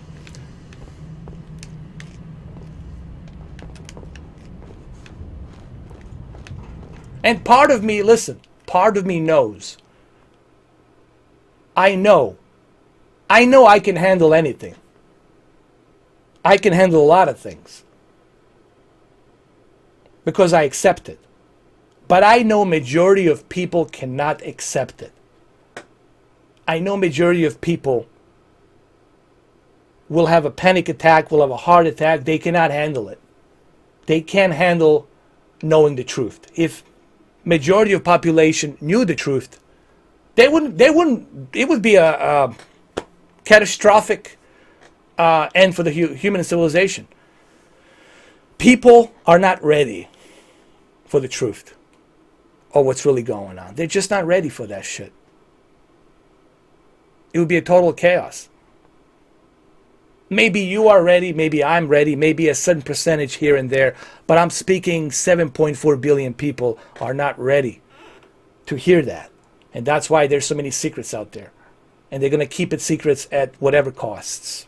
Okay? Because if the real truth comes out, everything changes. And it's not going to be good for anybody. The stock market is going to go down. The bank's going to go down. The infrastructure is going to go down. No one's going to work anymore. Total chaos, total purge. You don't want that shit. Nobody wants that shit. That's why they have to keep the fucking lid on this thing and keep it secret. All right? It's for your own good not to know everything. It's for your own good not to know the truth. Because people, majority of people, 7.4 billion cannot handle that truth. They just can't. Because they're wired certain way, programmed certain way, and they can't go off that program. Well, there you have it. Let's move on. But if you go down that rabbit hole, Superman, if you go down that rabbit hole, it's not going to help you. Like I said, I have a lot of Freemasons friends. I know a lot of people. Okay? But even they tell me, why do you want to know? I said, I know you're not a member, you're not part of this group, but why do you want to know? And you know what? They're right. What am I going to benefit from knowing that? What are you going to benefit if I tell you that there's a possibility when you're sleeping, you got interdimensional beings running around you, checking you out? What are you going to benefit from that? Me telling you when you go to sleep that there's these interdimensional beings, you can't see it. with your own naked eyes, but they're all over the room. What are you going to benefit from knowing that? Nothing. What are you going to benefit if I tell you when you go to the forest to camp that there's these huge tall beings, they're watching you. Once in a while they throw rocks at you. What are you going to benefit from that? Nothing. What are you going to benefit if I tell you there's gazillions of different species in the universe that exist? What are you going to benefit from that? Nothing. You're not going to benefit anything from it. So it's better if you don't know. It's better if you don't know some things. Because life is too short for you to have all this information, to have it only in your head. Okay? It's just not going to benefit you, man. It's going to make you feel miserable. You're going to go fucking crazy. All right? So I always tell people, why do you want to know? Why do you want to know? You know. It's better if we just play our video games, enjoy our Christmas, enjoy our Thanksgiving, enjoy our entertainment, enjoy our life the way we have it right now. Okay? Okay, so I always tell people, why do you want to know so badly? You know? There you go. Let's move on. But I know that, you know, Google doesn't like me talking about this kind of talk. I know YouTube doesn't like me talking about this kind of talk, so I apologize. But I feel maybe this gives you some... I only give you the best advice. Guys, I'm never going to give you a misleading, crappy advice. I only give people the best advice. And these individuals whom I met, they gave me only the best advice. They never give me the wrong advice. Because if they gave me a wrong advice, maybe I wouldn't be talking to you right now. Maybe I wouldn't be here talking to you right now. I only try to give people the best advice. Why? Because I want to see you healthy. Mentally, in the mind, in the heart, in the soul. I want you to live prosper. I want you to be happy. I want you to breathe normally. I don't want you to have fear. I don't want you to have panic attacks. I don't want you to worry. I want you to enjoy life. So that's why I always say to people, I only give you the best advice. I'm not here to scare people. I'm not here to make you have shivers at night. Oh my God, or those interdimensional beings running around. I want you to live a life in prosperity. All right, let's move on. Enough of this talk. Shit. All right, this is all your fault. I'm going to blame Joe Rogan. You know what? Joe Rogan, I will blame this on Joe Rogan because I'm drinking a Alpha Brain coffee. Joe Rogan, this is your fault. I'm going to blame Joe Rogan. This is all your fault, sir. That's it. Blaming it on Joe Rogan. Let's go. What is the breaking news, brother? Just give us the good news. London, just give us the good news. Don't give us the bad news. Give us the good news. I want to hear good news. I don't want to hear bad news.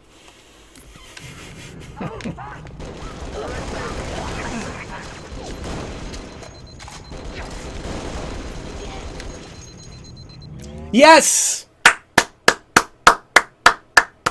That's what I want to hear. See, this is a great news. This is a good news. I like this. Thank you, London. Now I'm excited. Now I'm happy that Resident Evil 3 is going to happen. And we're going to have it. The Resident Evil 3 remake, it's happening. Great news. Thank you, Hochine. How you doing?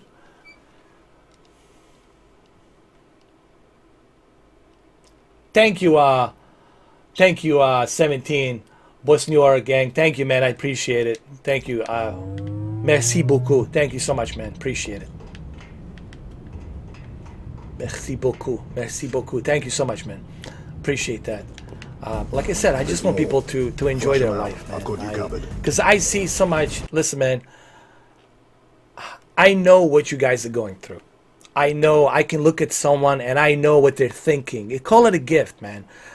Maybe I was given a gift. I was born during an earthquake. I don't know what that means. I basically was born exactly during the earthquake. Like almost you can call it I started the earthquake. I have the proof to back it up. When I was born, 7.8 Richter, 7.7 Richter scale earthquake. It happened at the exact time when I was being born. I don't know what that means, but I don't want to know what that means. Some people say maybe you need to look into that. I don't want to look into that, what that means, because it is not my business to know what that means. But I always tell people is, just enjoy your life, man. Enjoy every minute, enjoy every second, because you don't know what's going to happen tonight. You don't know what's going to happen tomorrow. You don't have a crystal ball. You don't know if you're going to be alive next year, March, April, February. Are you going to be alive in February? Maybe you're going to be in the wrong place at the wrong time. You don't know. You know, but you can't live in fear. Yes, you got to know your surroundings. Always look around you. Train your mind to know what's around you. If you see something out of place, you always have a phone. You can call the cops, alert the cops. You can stay anonymous. They can check out that person or whatever that person is doing. Okay? Don't be shy away from that. Okay? Always know your surroundings. You don't have to be a hero, but you can pick up a phone and you can alert the authorities. Always know your surroundings. Look around you. Look around you. Have the eyes 360. Train your mind to do that. You know, but you shouldn't live in fear. People live in fear, looking over each other's shoulders. Oh, you know, you can't live like that. You gotta live a... And this is coming from a guy. I grew up in a war in Sarajevo, Bosnia, being bombarded by Serbian forces from the hill with these T-55 tanks, Russian artillery, Russian anti-aircraft guns, constantly. But I survived. I managed. You can't live in fear. Okay?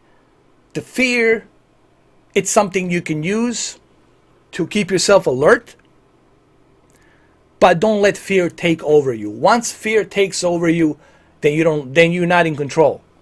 You are not in control anymore. Someone else is controlling you. And that someone else doesn't have a good benefit for you. Has a bad benefit for you.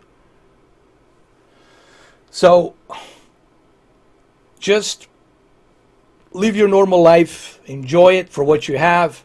And appreciate everything that you have. Don't compare yourself. Here's another thing. A lot of people are doing this, man, and it's just driving me crazy. People are constantly comparing themselves to other people.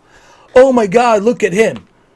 Look at Dan Bilzerian. He's got millions and hundreds of millions of dollars. He got close to a $3 billion net worth. The guy has money. He's got all these girls. Look at him. Why are you doing that to yourself? Why are you comparing yourself to someone else? You can respect them. Be nice to them. Don't be mean to them. Don't wish anybody ill.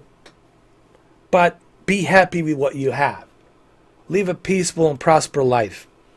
Okay? Don't measure yourself to other people. Don't think, oh, I gotta have Ferrari. Gotta have Bugatti. Why? Why do you gotta have Bugatti? Is that gonna make you happy? It might make you happy for a little bit. But after you've been driving that Bugatti for a couple of years, it's gonna be like, it's just a car. It's just a vehicle. You know, you gotta find a way to appreciate your life as an experience. Okay, this is experience. Okay, this is just an experience. We're all gonna go. I'm gonna go. We're all gonna go. It's an experience. Don't worry about the money. You're always gonna need money to pay off this, to pay off that. Okay, one way or the other. So don't think about that too much. Enjoy life. Don't give your car keys to other people to drive you crazy. Don't let other people live inside your head. Why do you do that? And why are you comparing yourself to other people? Be appreciative of what you have and move on in life, man. All right? And I see this every day. I see people make this mistake constantly. But I don't have a big house like he does. Why does he have a big house? Who cares? Why is that so important to you? Why do you gotta have a big house? What's about you having a big house that's gonna make you happy if you live in there by yourself? I know a lot of people have big houses, more than one big house, and they're not happy. They're not happy. I know a lot of unhappy wealthy people. A lot of unhappy people. A lot of them. I cannot say who they are, but they're like pretty big, but they're unhappy. Why do you think they're unhappy? Because all that material, all that wealth cannot buy the happiness, what you feel in here. Okay? The little tiny spectrum, little tiny speck of energy that's connected to everything. That's something you can't buy. That's something you can't purchase, you can't lease. That's something that you inherit when you're born and pass on through different reincarnations of different physical life that you live. Okay? But that's something that no one can buy you that. That's something you need to experience. That's something you need to evolve and soul search yourself. And that's called the experience. Life is the experience. I have no regrets in my life. Do you know why?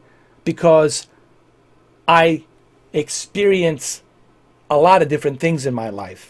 Okay, I don't hold myself to some kind of standard like, ooh, you have to be married. Ooh, you have to have kids. Ooh, you have to be successful. Ooh, you have to have this. Ooh, you have to have diploma. I don't live my life trying to fit myself to anybody's standards. You get me? And if you feel that you have to live a life where you have to compete and fit yourself to someone else's standards, you are never going to be happy. Never going to be happy. Trust me. I've been all over the place. I've been around the world, man. I've seen things. I met people. All kinds. Good, bad, terrible, shady, you name it. All right? And the one thing that makes me happy is the experience. Experience of everything. Just like you are experiencing this conversation with me. It may not be a comfortable experience. It may not be something you want to hear, but it's an experience. And this is something that might stay with you in the back of your head. When you go live your life, go out there, you might remember this through some fog memory. You probably won't remember me, but you'll remember this. Someone told me so this. Interesting. You know, you'll go through that in your life. All right? And that's all I can tell you, man. That's the advice I give to people. And I only give people the best advice. You don't have to take my advice, but that's there it is, you know. Hey, how you guys doing, man? Sorry about that. We got lost in the Mr. 4K universe dimension. Someone said to me the other day, someone said to me, are you sure that your grandfather is not Christopher Lee? I said, I wish that my grandfather was a Christopher Lee. No, it's not. You know, my grandfather wasn't Christopher Lee. So, unfortunately. I'm from United States. Take it round. Let's go. Sorry for this deep talk. I know this is like you guys are recovering now. I know you guys are recovering from this conversation. I know it's a deep conversation, but sometimes it's a necessary conversation.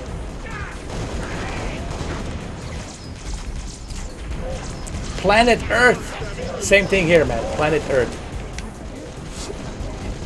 California in the house. Nice, man. Awesome. Florida here, Miami. Next to Dwayne Johnson. Dwayne Johnson, man. BMF. Bad motherfucker. BMF. Actually, I think Joe Rogan got mad at me. And he didn't like, because I'm his top fan on the Facebook. And someone told me, man, I don't think Joe Rogan likes the way you... You know, there was this BMF belt, okay? Dwayne Johnson is representing this bad motherfucker belt, right? Champion belt. With Nate Diaz and Jorge. That fight that happened in UFC. And I made a joke. I said BMF stands for Belt Made Fake. And I was like, how dare you? How dare you? How dare you call this belt made fake? You're never going to be like Dwayne Johnson. I said, I know. I don't want to be like Dwayne Johnson. But I like to make fun of it. It was called I call it belt made fake. And I know it stands for bad motherfucker, but I call it belt made fake. Anyway, let's continue.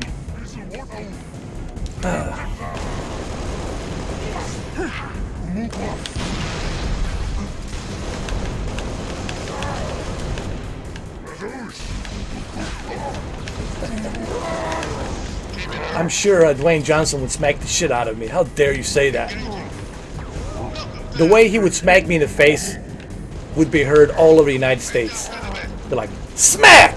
How dare you call this a belt made fake? I'll smack the fake smirk off your face. How dare you? And when you get smacked by Dwayne Johnson, everybody's gonna hear it. Oh yeah. It's gonna be the loudest slap in the entire world.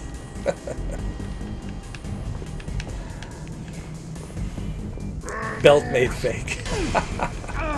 What's up, MMA? How you doing? But that was a great fight, man. Jorge did a great job. Nate Diaz also, I mean, it was a good fight.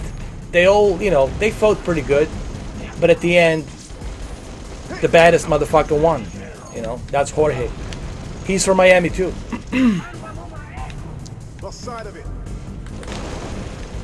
Oh, listen, man. I respect Dwayne Johnson, what he has achieved.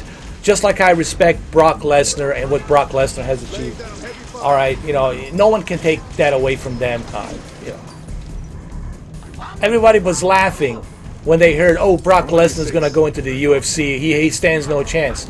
And when he came to the UFC, he changed things around. Okay, so we got to respect that. We have to be honest, man. You know.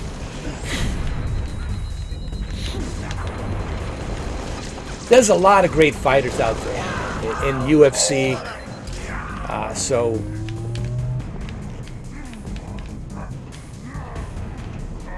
one of my favorites was GSP, man. George St. Pierre, man. He's such a beast, man. He's one of those fighters that he's got that endurance. I don't know how he does it, man. He's got that endurance, that stamina that I never seen. I haven't seen anybody has that kind of stamina like George St. Pierre.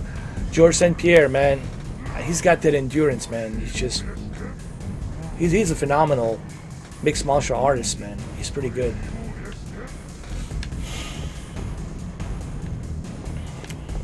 No, I'm in my 40s. I'm in my 40s. I'm a 40-year-old. I'm a 40-year-old bastard.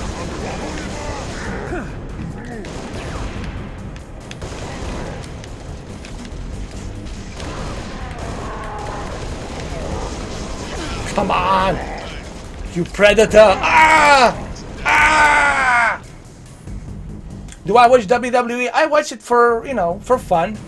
I know it's all scripted, you know, but it's entertaining. Listen, WWE, it's entertainment. Yes, you can get hurt in wrestling. There's no question about it. People do get hurt, but it's all staged. It's scripted, right? Everybody knows that. It's not real, but it's entertaining. You know, it's entertainment. It clearly says entertainment. W, World Wrestling Entertainment. Vince McMahon is not trying the fact that it's fake. He knows it's fake. But you still get hurt. You still get slammed. Things can go wrong. And it's not easy. So I respect that aspect of it, you know. What's up, Greenlight Gaming? How you doing, man?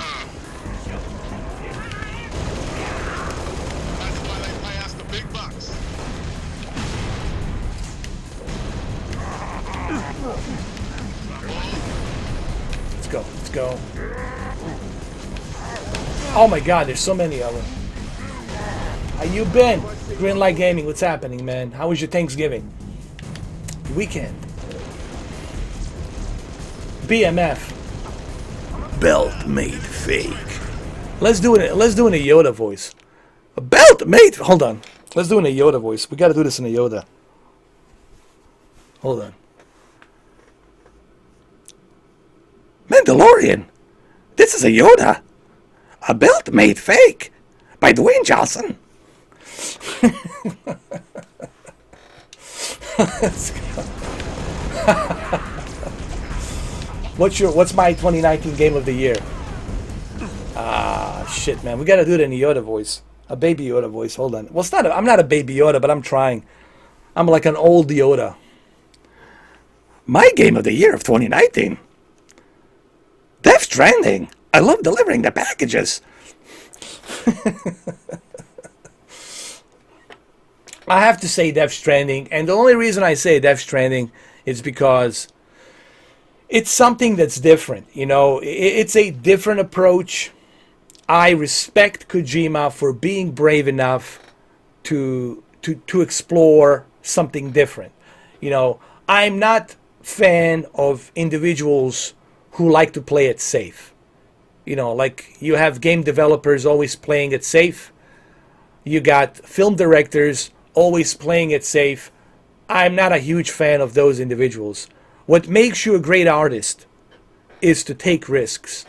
What makes a great artist is him taking a risk to do something you didn't expect him to do, to surprise you. Okay? And that's what makes an artist a great visionary, to bring you something you have never seen before. And Death Stranding is that game. It's a very unique game that you can't really compare it. It's difficult to compare Death Stranding to any other game because it's a very unique, deep, meditating type of a game that it's a very captivating game, you know, and I think Kojima achieved that with Death Stranding, in my opinion. And I'll be honest, I voted. I went to the Game Awards, and I have voted for Death Stranding to be Game of the Year. So I'm telling you officially right now, just so you know, I already placed my vote for Death Stranding. There you go. Cat's out of the bag. You voted. Yes, I did. I voted, man, for Death Stranding. Look, I love Kojima. I'm not gonna hide the fact. I'm a huge fan of Kojima. Hideo Kojima. I've been a Hideo Kojima fan since the 1998 of Metal Gear Solid. The reason I got into the PlayStation was because of his game, tactical espionage game called Metal Gear Solid. Okay, because of that game, I got into Sony. If it wasn't for Metal Gear, I would never buy a Sony console. And to me, he is truly a unique visionary. A treasure. He's a treasure, man. You know, he's a treasure to have. And we need to learn from Kojima so much, man. You know, he's truly a unique person and a unique visionary. And that's just my opinion. I know everybody will have their own favorites. I know some people will say, "Oh man, why don't you just shine his shoes while you're at it?" Well, I would if I could. I would shine his shoes free of charge. I'm calling me a Kojima fan. I'm a Kojima fan. I'm not hiding that fact. I'm like open about it. So yes, I mean, I will support the guy no matter what. You know. So there it is. There you have it. I'm doing good, Uplay, man. How you doing? So I think I've spoken openly about it. I keep telling everybody how much I respect Kojima. And if you watch my videos, you're never going to hear me say anything bad about Kojima. Just because I'm a huge fan of his work and what he has done. So I will support him no matter what. Just like Jeff Keighley will. I will support him no matter what. You know, because I'm a fan. Even if he does something shitty, I will apologize on his behalf. But I will still tell you I support the guy, you know, because I like what he does. I like his vision. I like his creativity. And he's very unique.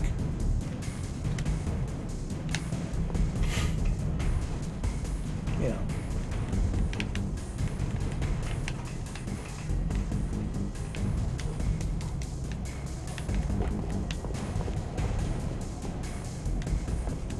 Oh, he's not here, man. I deleted him, bro.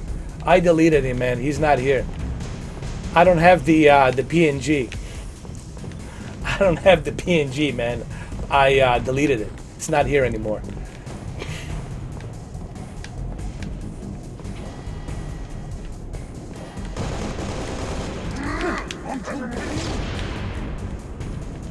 Come on, come on, come on. Ah! Do I think Coalition is trying to make the Gears franchise kid-friendly? I don't know. That's a good question. I don't think so. I really don't. I don't think that's the case. Because there's still some mature elements. There's still some adult, mature elements in there. So I don't think that's the case.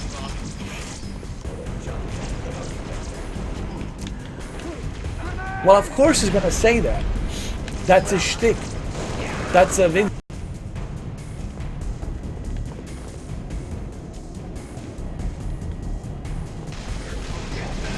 Let's go.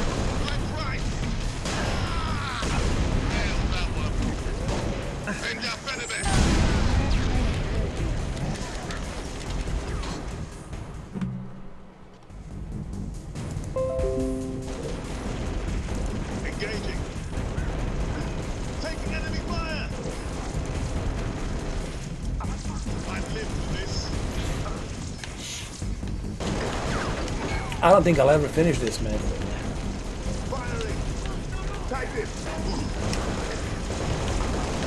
I really don't like this soundtrack, man. This soundtrack in the game, it's really not helping.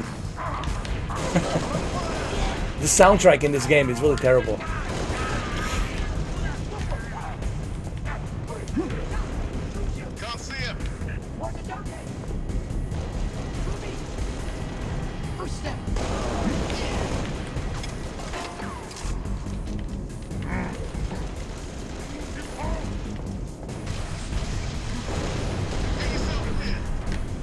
Yeah, but the games inside, but the elements inside the game are very mature. So it doesn't matter how you call the title. I mean, if you look at the Gears 5, there's definitely elements in that game that are really mature. So they still have some mature elements. So I don't think they're trying to appease the kids. It's not like a Lego game. It's like a Lego Batman or something like that. Because there's still mature elements, scary elements in there that I wouldn't say they're kids friendly, you know.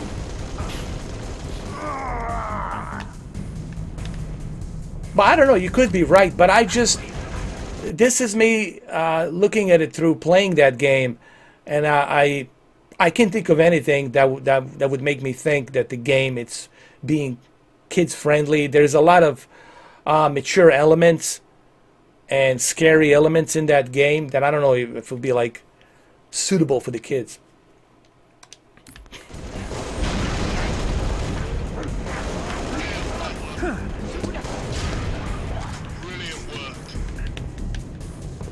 Alright, you gotta be careful here now.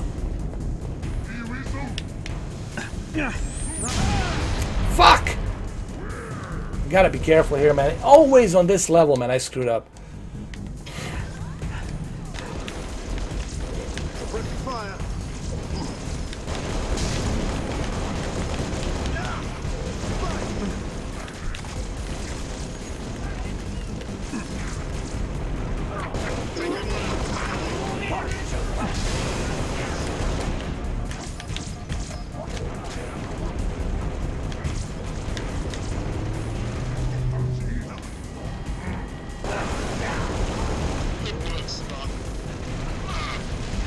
Here we go.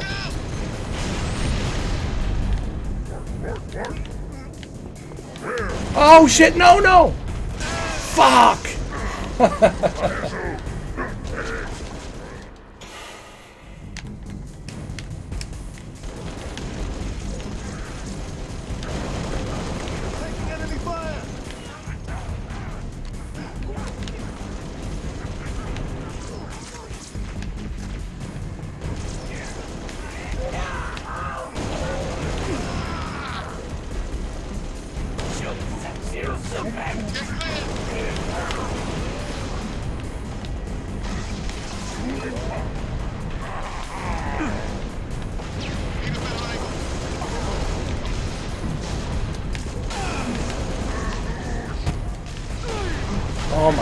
God. These guys are like difficult to kill.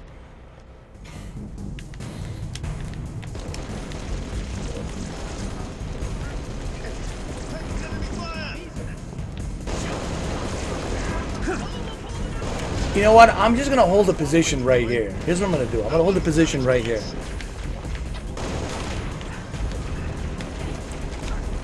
Go.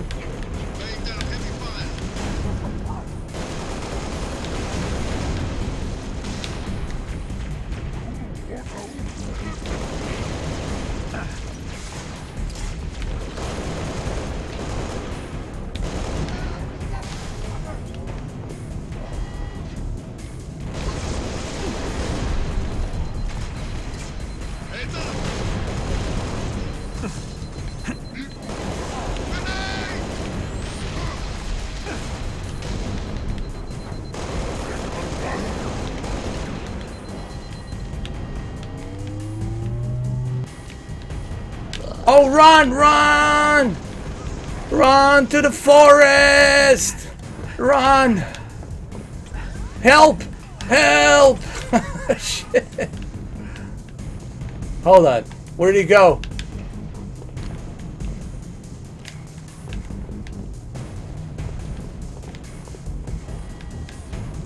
Where the hell did he go?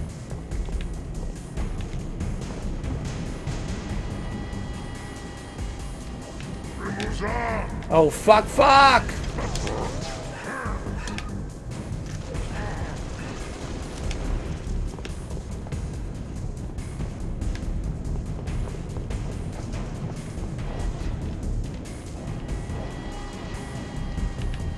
Oh, come on.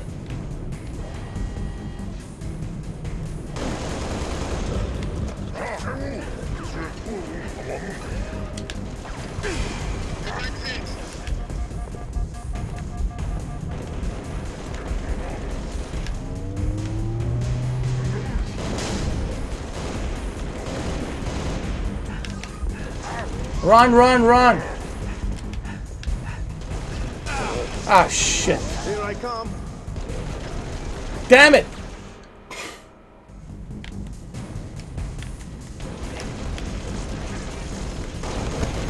Oh! Oh, that's right, Eddie. I forgot you bought the OLED. What model did you buy? Did you buy C9? Oh, that's right, C9. You told me. I told you the OLED is great, man.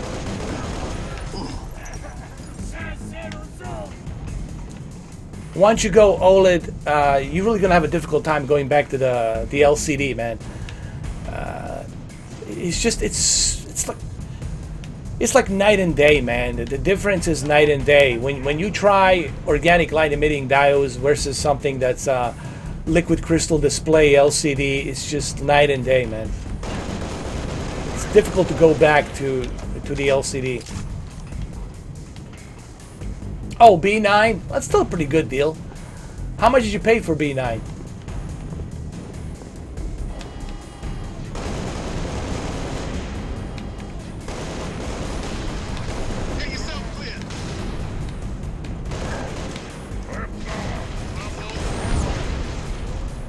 Run!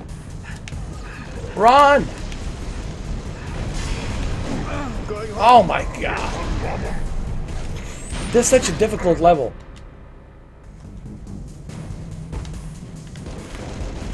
God, this level here is terrible. This reminds me of Destiny a little bit, man. You know, because Bungie is Destiny, so there's a little bit of Destiny here.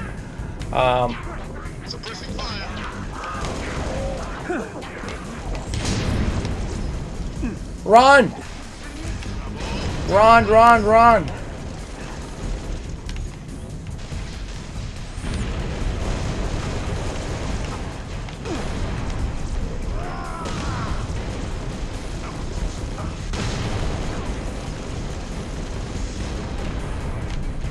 You got incoming. I just realized how difficult this game is, man.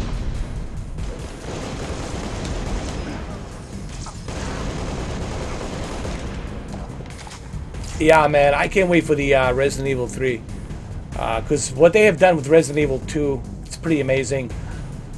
Would love to see what they're gonna do with Resident Evil 3 Nemesis. The original name was Resident Evil 3 Nemesis, and I really can't wait to see what they're gonna bring, you know, especially with the PlayStation 5 and what PlayStation 5 will be able to do with its power and graphics. It's gonna be amazing.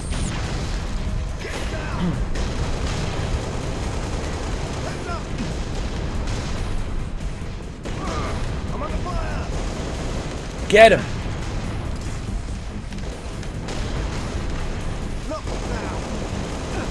I got him. Get the goddamn shield. Get that shield. He's hiding in there. Hold on. Come out! Come out wherever you are!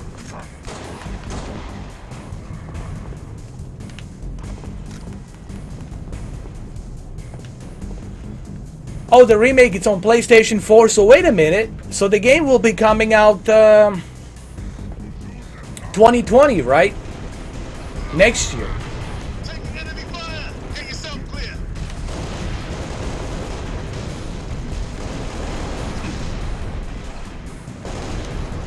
Hold on. Fuck, man, I hate these guys. Hold on.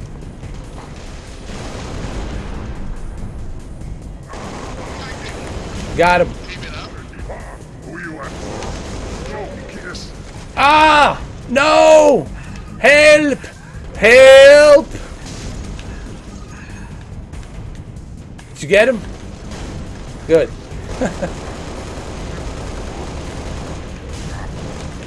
Get that son of a bitch. He's coming right here. Going hot. Got him. Jesus. 5 reporting. Targets neutralized. Cat needs you to Hell yeah. Hell yeah. Get back here. What's up, Steve? How you doing, bro? It's like for Halo Infinite. Yeah, yeah. It is like a training ground for Halo Infinite. But you know what? It also reminds me of Destiny 2. You know, you can't help yourself. When you play Destiny 2 Shadowkeep, it always going to remind you of Halo. Always. You know, every time I play Destiny 2 Shadowkeep, always Halo elements comes through. Oh, that's easy. 2020, Cyberpunk 2077. Cyberpunk 2077 is the most highly anticipated game, and I can't wait for it, dude. More actually, Cyberpunk 2077, it's more anticipating to me than The Last of Us 2. Last of Us 2, it's a continuation of the first game. Yes, it's gonna have better graphics, but I'm more excited about the Cyberpunk 2077 than I am about The Last of Us 2. I'm serious. So, don't get me wrong. The Last of Us 2 will be epic, will be a masterpiece. I know that, and I know the graphics will be amazing. But if to become a Master Chief again, to play as him with Cortana, and yeah, can't wait for that too. And there's another game besides Cyberpunk 2077 and The Last of Us 2, The Last of Us Chapter 2. There's another game, and I'm a huge avid fan of flight simulators. I don't know if you guys know or not. I love simulators. I play American Truck Simulator. I play a bus simulator. But above all, I love flight simulations. So when I heard that the Microsoft Flight Simulator 2020 is coming out, I was totally blown away, dude. I'm really anticipating that as well. That game I'll be playing a lot, you know. I think I'll be playing that most of the time, dude. It's going to be... Because I just love, man, I love simulations. I love flying. And the fact that Flight Simulator 2020 is going to be one of the best flight simulators ever created in history. And this is coming from pilots, commercial pilots, Air Force pilots. They're all saying this is like aviator's dream. Everything's going to be photorealistic because it's going to be rendered via satellite in a big giant data center. Everything will be rendered. And you're going to have to be connected. You will have to be connected to a data center internet so they can render everything in real time. So if you fly over London, every and each building will be rendered the way it is in real life. The weather will be rendered in real life. So if it's snowing, or if it's raining, if it's cloudy in London, it's gonna be cloudy where you are flying as well. It's gonna be insane. It's gonna be insane. What they're gonna do with Flight Simulator 2020 is just gonna be mind-blowing. I mean, mind-blowing. So can't wait for that. Yeah, 2020 is gonna be insane. Can't wait for that year. Is gonna be crazy. Just the fact that PlayStation 5 and Scarlet's being released, on top of all these cloud gaming services, it's going to be, and then the virtual reality headsets, it's going to be a crazy year. And also a year of Black Widow. Natasha's back. Black Widow is back, yes. Did you guys see the trailer? Welcome back, Natasha. Good to have you. Good to have you back, Natasha. Scarlett Johansson. I think she's every man's dream. I think even the married guys would like to marry her. Like, it's just like she's like everyone's dream, you know. I think. I think she's every man's dream. And some lucky bastard married her, has got kids with her. You lucky bastard. You lucky bastard.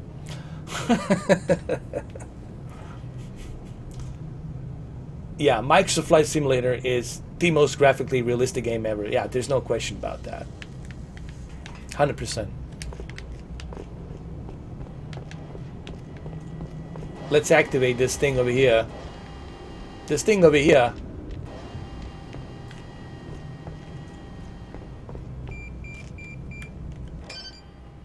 Boom. Here we go.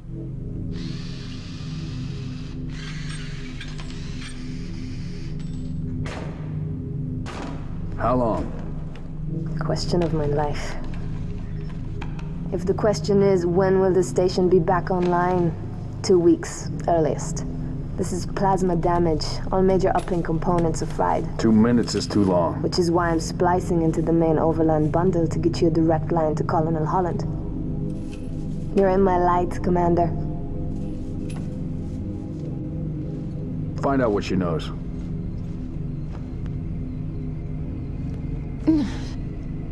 Artyom! Artyom! What's your name? My name is Anya. I'm Artyom. Don't you remember me? I'm Artyom. I saved you. Shara. From the Metro Exodus. Your accent sounds familiar. Wait for The Last of Us Part 2 is going to wipe the floor with the Cyberpunk 2077, especially in sales. Father. God, man. I'm sorry. Can't you put your fanboy hat down just for a little bit, man? Jesus H. Christ, dude. Can you at least do it for 5 minutes? No, you can't, brother. Come on, man. Dude, the fuck, bro? She needs a full psychiatric workup. She's not the only one. Lock it down, both of you. Get her on her feet. The body stays here. Thank you, sir. Cyberpunk's gonna be amazing, dude. That's CD Projekt Red. CD Projekt Red, man. And what they're creating is the brand new IP with so much stuff in it, so much controversy, open world. I don't know, man. To me, that's more exciting because it's brand new. The Last of Us 2, it's just a sequel. It's a sequel to something that I already know which way it's going. There are no rebels. Okay, and most of the time you'll be playing as Come again, Noble One. Emily. So Joel's gonna be there, like maybe a little bit, but most of the time you'll be playing as her. Yes, the graphics will be great, but I already know what to expect from The Last of Us Part 2. Cyberpunk, it's brand new IP. It's something we haven't seen before, and it's gonna really be, I think, an amazing experience. And I think that's why it's more exciting to me to play Cyberpunk than The Last of Us Part 2, because Cyberpunk is bringing something fresh and new, and I'm all about the new experience, man. The Last of Us 2, I already know it's a continuation of the first chapter into the second chapter, so I know pretty much what's gonna be happening anyway. With Cyberpunk, I have no idea, and to me that's where the anticipation comes from. The anticipation comes from not knowing what's going to be there. But when you have something like CD Projekt Red, you know they're not going to screw up. You know that these guys will put heart and soul into this thing, which they did. Hell, even Keanu Reeves is in it, man. Keanu Reeves is in the damn game. So I think Cyberpunk is definitely, I think majority, it's more, I think majority of people, I'm speaking like in a gaming circle. I'm not speaking from a Sony fanboyistic point of view, which you are speaking from MMA. I'm speaking in a gamer's point of view. Majority of gamers are more excited about Cyberpunk than they are about The Last of Us 2. Why? Because Cyberpunk, it's something new, something fresh. And the new IP always excites me more than a sequel to something. You know, so Cyberpunk for me, definitely. Cyberpunk. Last of Us 2, it's something I'm going to play when it comes out, obviously. But my anticipation really goes to Cyberpunk. I just hope that they don't push the game from its original April 16th release date. I hope they don't push it back to, let's say, June or July. Because that would suck if they push it back to June. Because if they push it back to June, then I'll be in middle of The Last of Us 2, playing The Last of Us 2, and then I have to jump in to play Cyberpunk. So I hope that the Cyberpunk stays on the April 16th trajectory, and that it stays that release date course, because I really want to, I'm so anticipated about that game, man. I want to play it. I don't know, honestly. I haven't done much research on the game, purposely, because I want to be surprised. I want to experience it. The less I know about Cyberpunk, the better. It's going to be a better experience for me the less I know about the game.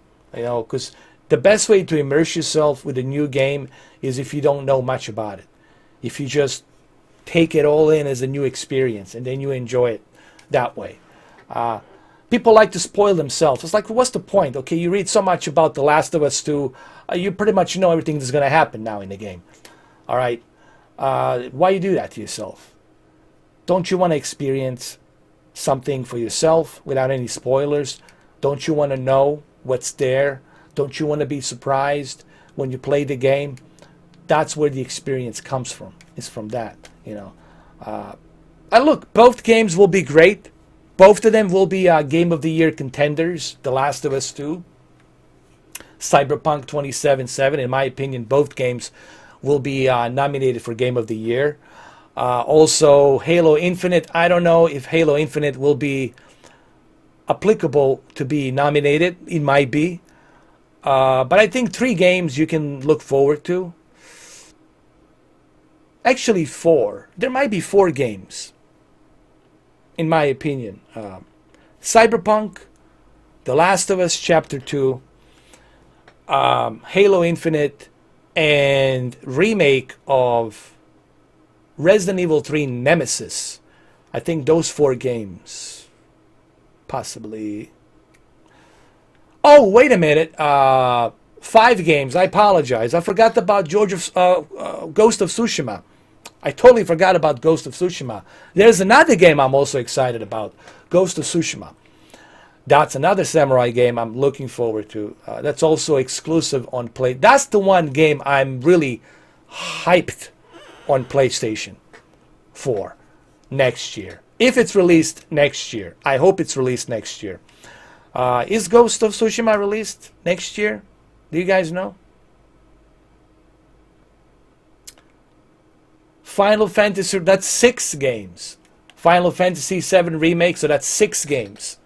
So, Cyberpunk, The Last of Us Chapter 2, Ghost of Tsushima, Halo Infinite, Resident Evil 3 Nemesis Remake, and number 6, did I just say it? Final Fantasy VII Remake. So that's 7 games to be excited about, including my special interest, Microsoft Flight Simulator. That's just for me. So for me, that's a total of 7 games for me to be excited about in 2020. Not to mention a PlayStation 5 console and Xbox Scarlet. You know, not to mention that fact as well. So that's a lot of... there's a lot of stuff happening in 2020. 2020 will be an extraordinary year in terms of gaming. 100%. Hey, what's up to Tech Giant, man? I'm keeping up good, man. How you doing, brother? I've been busy, man. I've been super, super busy with the job and doing this YouTube thing and other things. So I've been like super busy. How you doing, man? I haven't got a chance to check your channel because I've been so busy, brother. I've been busy with Google Stadia, with the cloud gaming. I've been really like testing that. Been communicating with the Google Stadia community. That I've been doing a little bit of this, and I really hadn't get a chance to really look into televisions that much, honestly.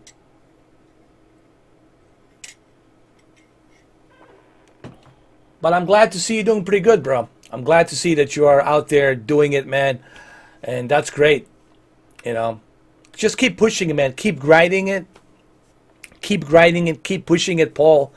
And next thing you know, you're going to have 100,000 subscribers, man. Just keep pushing, man. Just keep grinding it. I know you can do it, man.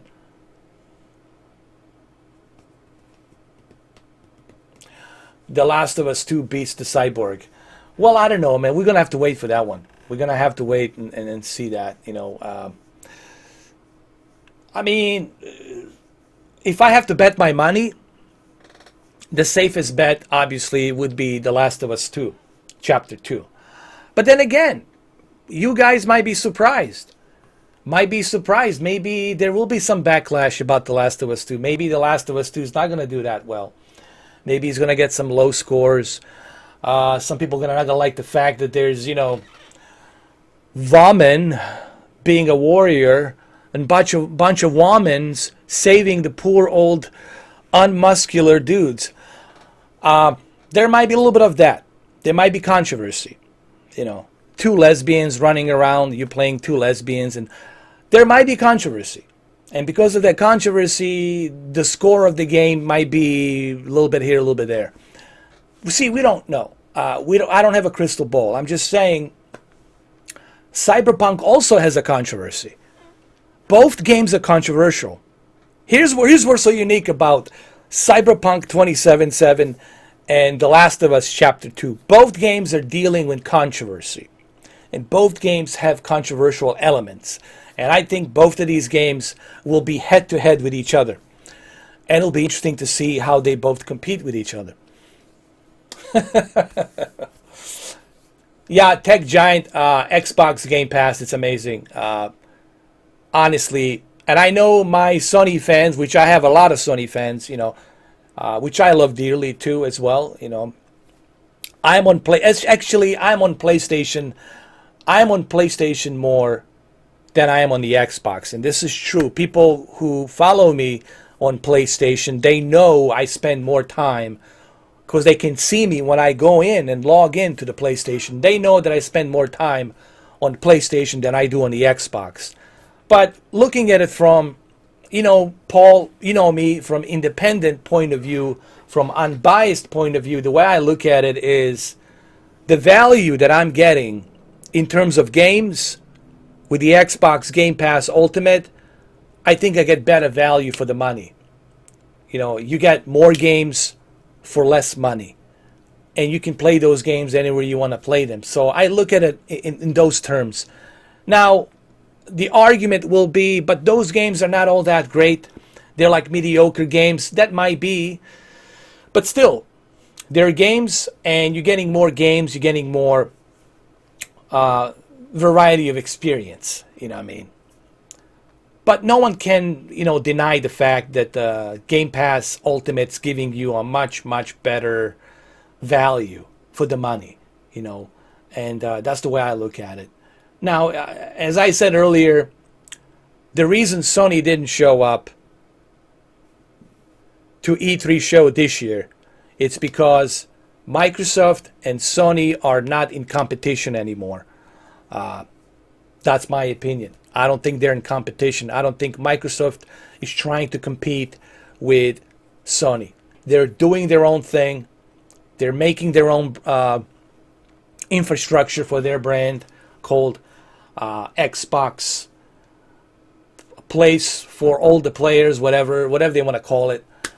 They're making their own platform, their own infrastructure that is not in competition with Sony. That's what I think. And I think Sony knows that. And Sony is really not worried about anybody at this point because they're really sitting at the top. You know, Sony and PlayStation, it's really sitting at the top, on top of the mountain. And there's really nothing that's coming down the mountain, up the summit. No one's climbing up the summit because there's no competition. So Sony right now is just taking it easy. They're releasing their console in probably November 15th. They're going to release it. And they don't have to really push anything hard because there's no competition for them at the moment. I mean, really, if you look at it, there's really no competition. Microsoft openly, I think they said they're not in competition with Sony. And I agree, they are not in competition with Sony. And that's why Sony really doesn't even bother going to the E3 show, because whom they're going to compete with? They have no one to compete with. Unless maybe Sega comes back with a Dreamcast 2 and they bring all these games, then maybe, okay, Sony might have something there to consider. Or if Nintendo comes back with something very unique and like Nintendo 64 type of a console with fresh new IPs, whatever, then there might be some, rocky boat. But right now, Sony is just sailing into the distance. No obstacles, no issues, no problems. That's me looking at it, like, honestly, just like looking at both companies and where they are, where they're sailing their ships, and that's it.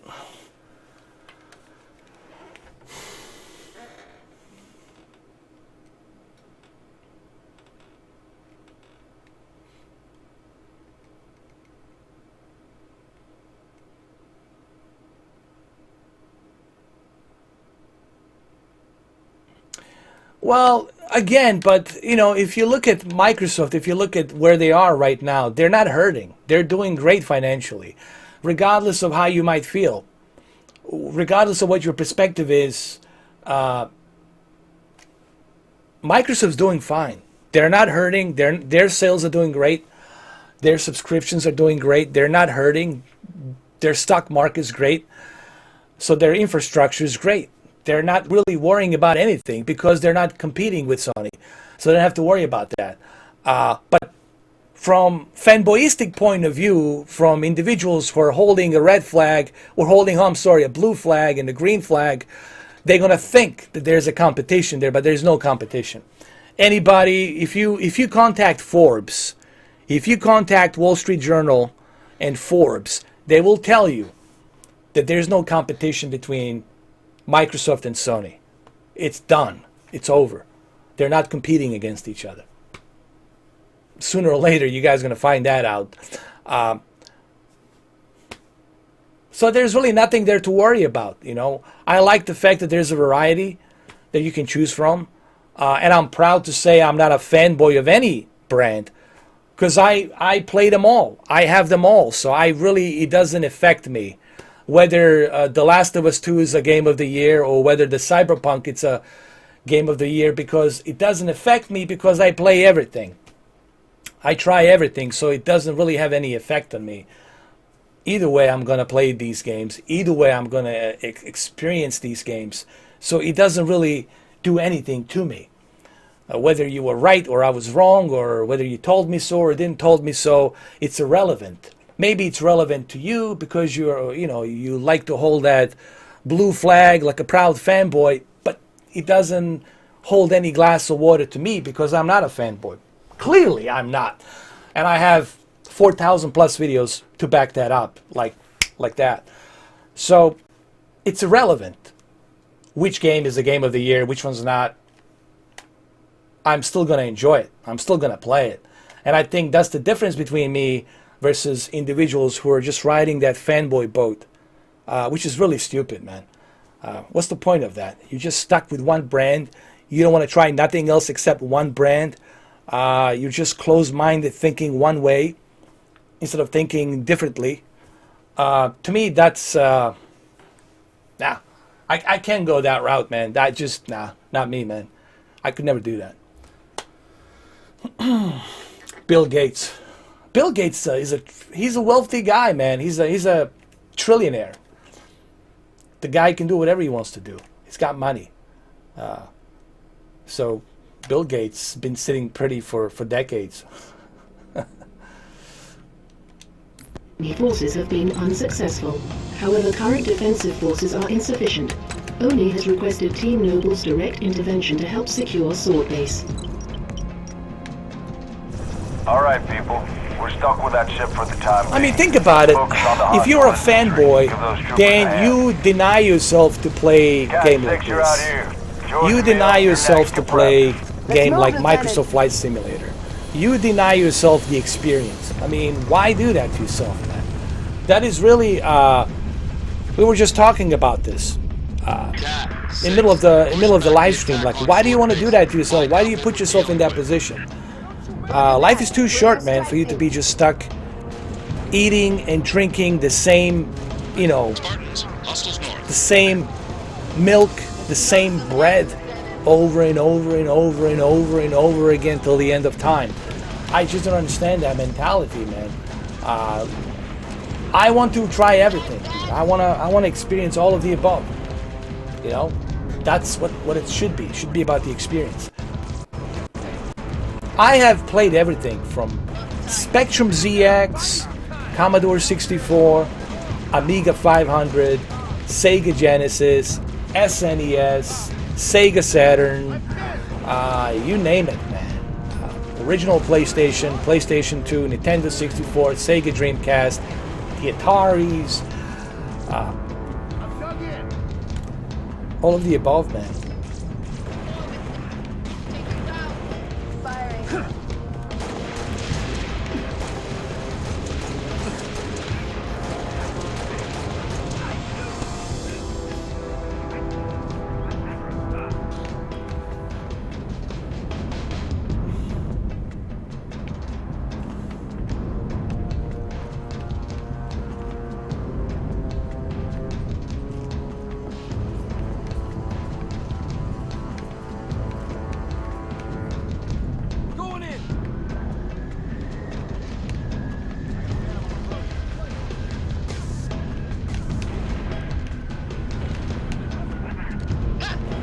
Nintendo's doing pretty good, man. What are you talking about, man? Nintendo's doing great with their sales of Nintendo Switch and their sales of Nintendo 3DS XL.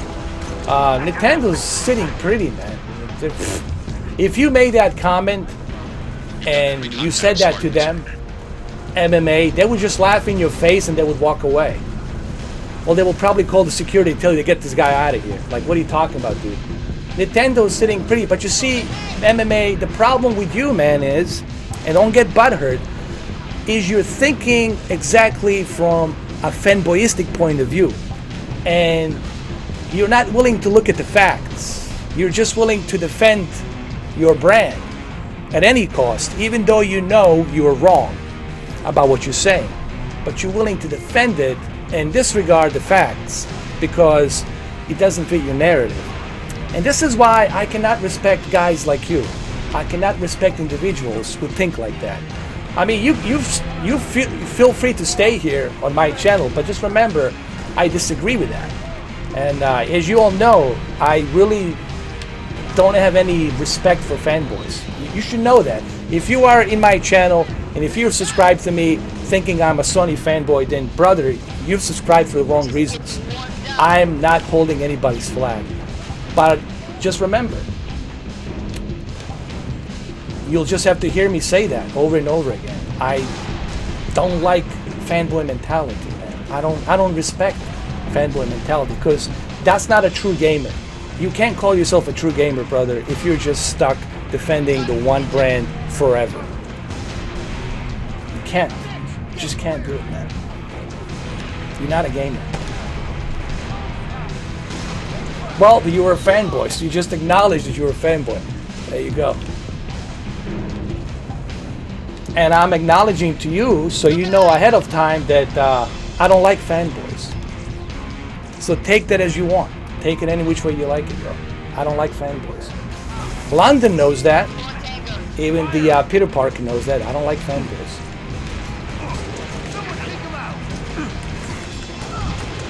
Because you guys, to me, are not the true gamers. You can't call yourself a true gamer because you're just stuck with one thing. A true gamer will try everything, like I did. Spectrum ZX, Sinclair, Commodore 64, Amiga 500. Do you want me to go on and on and on of the list of consoles that I have played? Rich from Review Tech USA, he's also a true gamer, regardless of what you guys might think of Review Tech USA, because he have played all of the consoles, everything. So he can call himself a gamer. Others who have owned a bunch of different consoles and played a bunch of different games, they can call themselves a gamer because, guess what? They played all these games. And that's what you are supposed to be as a gamer. As a gamer, you're supposed to try variety. You don't have to like the game, but you're supposed to try variety. That's what gamers do. And it's not just me that's going to tell you this. Anybody who's a gamer will tell you this. Okay? Ask Phil Spencer. Ask Phil Harrison. Ask Yoshida. Yoshida. Ask him. And he's somebody who is on top of the PlayStation and Sony. And he will tell you, Yoshida will tell you the same thing. That he likes to try variety of different consoles and different games. That's what makes a true gamer a true gamer. And that's why I really don't understand this generation of fanboys. I really don't get it. It's not just the video games, it's pretty much for everything. Like, I'm with this club, I'm with that cult, I'm with OLED, I'm with QLED, I'm with this, I'm with that. To me, that's really a waste of time. It's really stupid. It's really stupid, man. There you go, Tech Giant. So now you know, you're the true gamer. See, Paul from Tech, the Tech Giant, Paul is a true gamer because Paul played the Sinclair Spectrum ZX and he played other consoles. I'm pretty sure, Paul, you had Commodore 64, right? With a cassette, put a cassette in there, just like Spectrum. You played, probably you had Commodore 64 as well. So those are the true gamers, MMA. Those are the real gamers who try all of the above, you know. That's a fact, you know. I mean,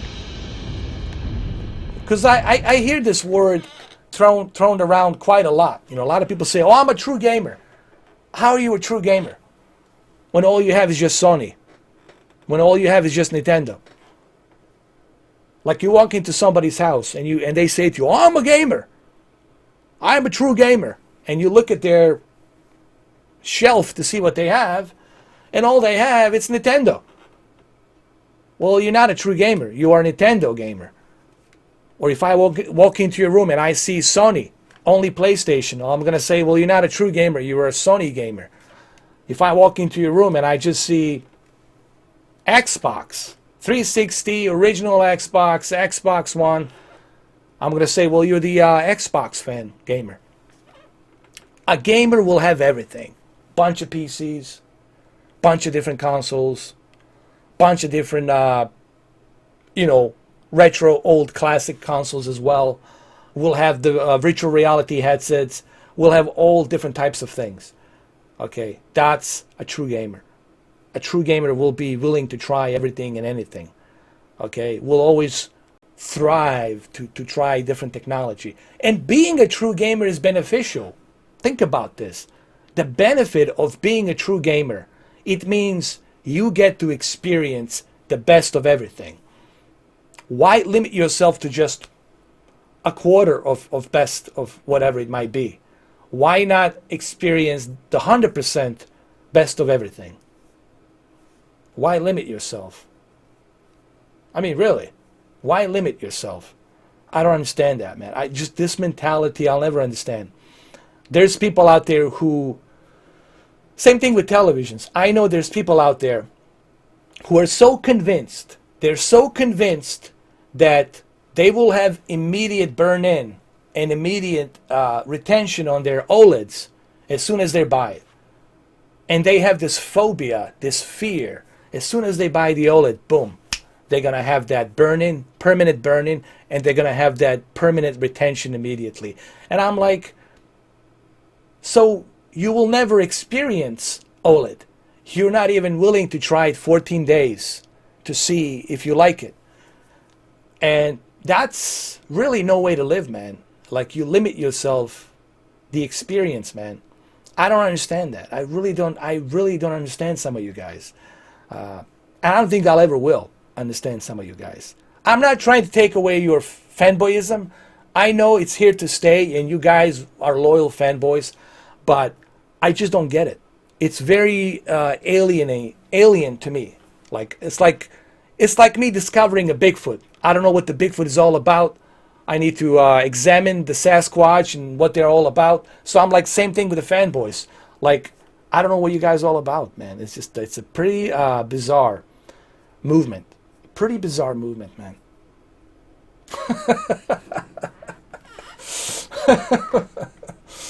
What's up, Shinryu son? Your first game machine was Binatone with the ping pong game. Well, there you go. My very first, when I was a kid, my very first game console was something that was given to me by my mom. I was like 7 years old, and it was one of those tennis LCD handheld games where you play them, like a tennis or something. There was a tennis, there was a football game, those little tiny handheld games, LCD handheld games. That was my first experience with a console, till my father introduced me to Spectrum ZX Sinclair. And after Spectrum ZX Sinclair, that's when I moved into, obviously, Commodore 64. My brother introduced me to Amiga 500, so floppy disk, so the whole thing changed. That shift changed right there. I heard the myth about the OLED. That's why I asked you about it when my wife ordered one. Well, Peter Parker, it's a myth. It's a myth. You can ask Paul. Now, granted, no one's saying that, no one can guarantee you 100%. Sure, listen, you can get stuck in the elevator. You can get in a car accident, God forbid. No one can guarantee you 100% anything. You know, there's no 100% guarantee. But looking at it from my experience, looking at it from Paul's experience, OLED, obviously, it's going to depend on how you use it. There's certain precautions you can take. There's certain tips you can take. You can go to Paul's channel. He's going to show you some of the tips you can take to avoid potential burn-in or potential, retention on the screen. But ultimately, no one can guarantee you anything. I can just speak from my own experience, and this is my fourth OLED. It's a 1-year anniversary of my E8, and I used my E8 like righteously. I watched televisions on it. Watched programming on it. I watched sports, movies, video games. I even browsed on it. I connected my computer to it. I connected my Chromebook to it. I've used that OLED E8 like you never seen before, man. Constantly, I used it. But I do take some precautions. Okay, if I leave it on, after 15 minutes, it's going to turn off by itself. I do take certain precautions, But, again, there's no guarantees where I can tell you, you'll never have a burn-in. Because I don't know how you're going to take care of that TV. How are you going to take care of that TV? Are you going to be aggressive with it? Are you going to be careless with that TV? So, it's like anything else. But this notion that some people are putting out there, this false information, that people are putting out there that automatically, as soon as you turn your TV on, as soon as you turn that OLED light and that contrast to the maximum, that automatically you're going to have this retention and the burn-in, the static imagery, that the static imagery will be there immediately. That's not true. And I can confess to that it's not true. Oh, there you go, Tech Giant. Well, see, he just told you, like 3,000 hours of usage on his B8. And that's a B8, mind me. It's not even the C9. It's not even E9. It's a B8. And still, 3,000 hours of usage. And you know, I'm sure Paul watches a lot of Sky Sports, right? When you watch a Sky Sport, there's always that logo, right? Sky Sports, you know, Sky Sports 1, 2, 3, Sky Sports Premier League. There's always that logo that sits on top on Sky. Especially if you watch Sky Sports News, there's always that tape that goes down below. So, well, there you have it. Paul is letting you know right now he hasn't had any issues. And who watched more OLED than Paul? He had OLED way before me. Many OLEDs way before me. So he can tell you that there is no issues, no problems.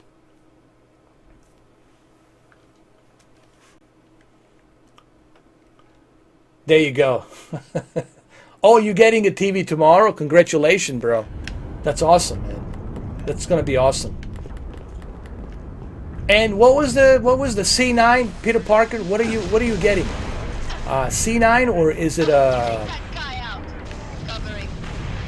Is it C9? I'm guessing it's a C9.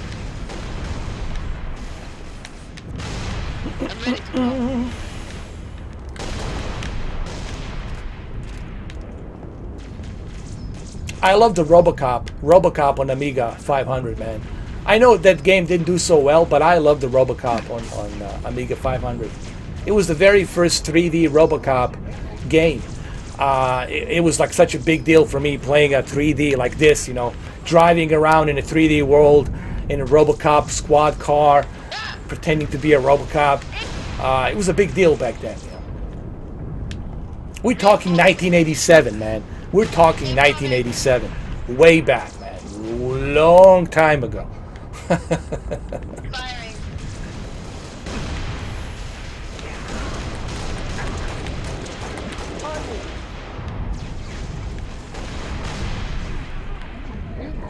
More tangos.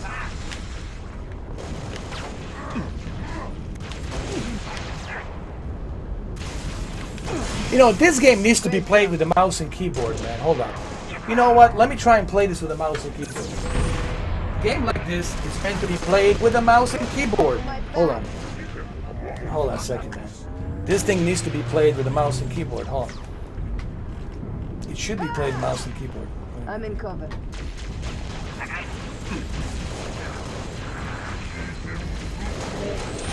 Ah!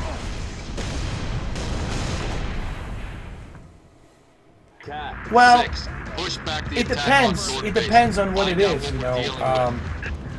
Roger that. We're your strike team. Go get some, Spartan. The worst risk of burning is you leaving a paused image for like 4 hours, leaving that same paused image, or you looping the same image over and over again.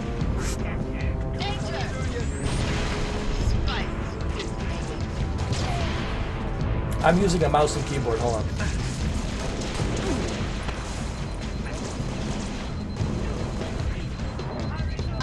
No, I didn't, man. So what's the peak brightness on that Q9 OR? Is it 2,000 nits or is it above 2,000 nits? Do you know what's the peak brightness on it? Is it 2,000?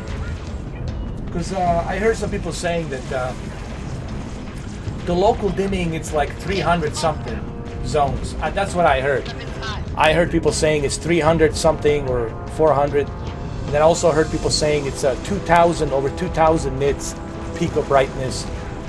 So what are your thoughts on it? Like, what do you think in terms of like HDR and the contrast ratio? It's got to be a nice contrast ratio considering that it has that many local dimming zones, and considering that it has over 2,000 nits peak of brightness. I played the Paperboy on Commodore 64, Paul. I played the hell out of Paperboy, man. I love Paperboy. I also played Track and Field. Remember Track and Field with a joystick? You constantly have to move the joystick. Back in 1987, I remember playing that game. Karate Kid, Frogger, Predator, Paperboy, Track and Field, and of course Karate Kid 1, Karate Kid 2. Those are good old times, man. Good old, oh man, great freaking times, man.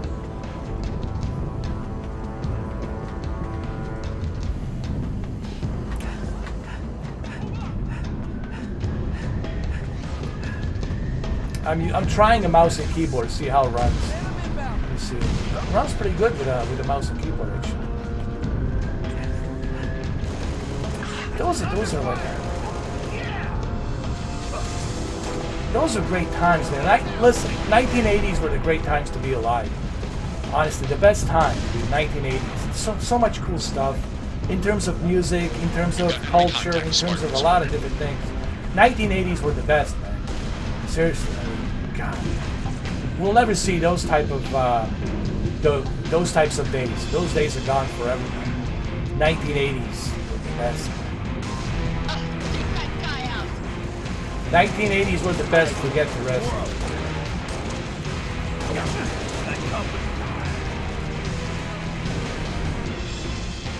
Oh, really? Oh, that's interesting.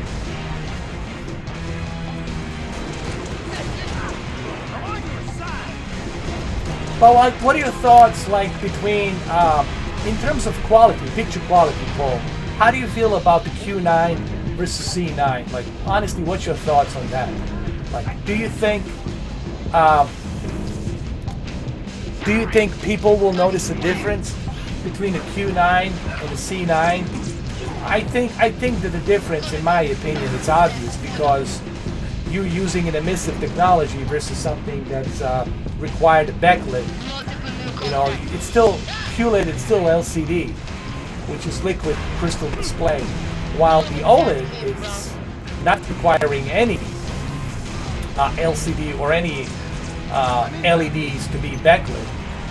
So how do you, like, do you see the difference? Like, to me, honestly, when I look at my Q8 FN, and when I look at my E8, and I look at them both side by side, I can tell.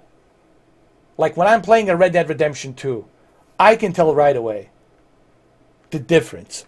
Like, to me, the difference, it's always there. Because I can tell something having a picture perfect contrast ratio, which versus something that doesn't have a picture perfect contrast ratio due to the LCD and due to the LED that's backlighting it. And I can always tell a difference between LCD and OLED. I mean, people say, oh, but I don't see it. I was like, dude, how could you not see the difference between something that doesn't have LCD and something that's by itself emitting the light on every and each pixel? I mean, it's a huge difference there, you know.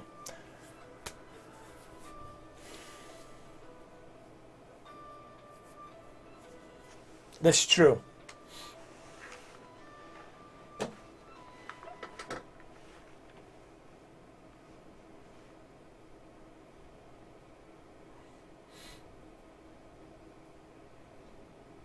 Yeah, but still, I think still, you never go, when you turn the lights off, Paul, when you turn the lights off, you're going to know that there's a bleeding light. You can tell that there's a LCD there.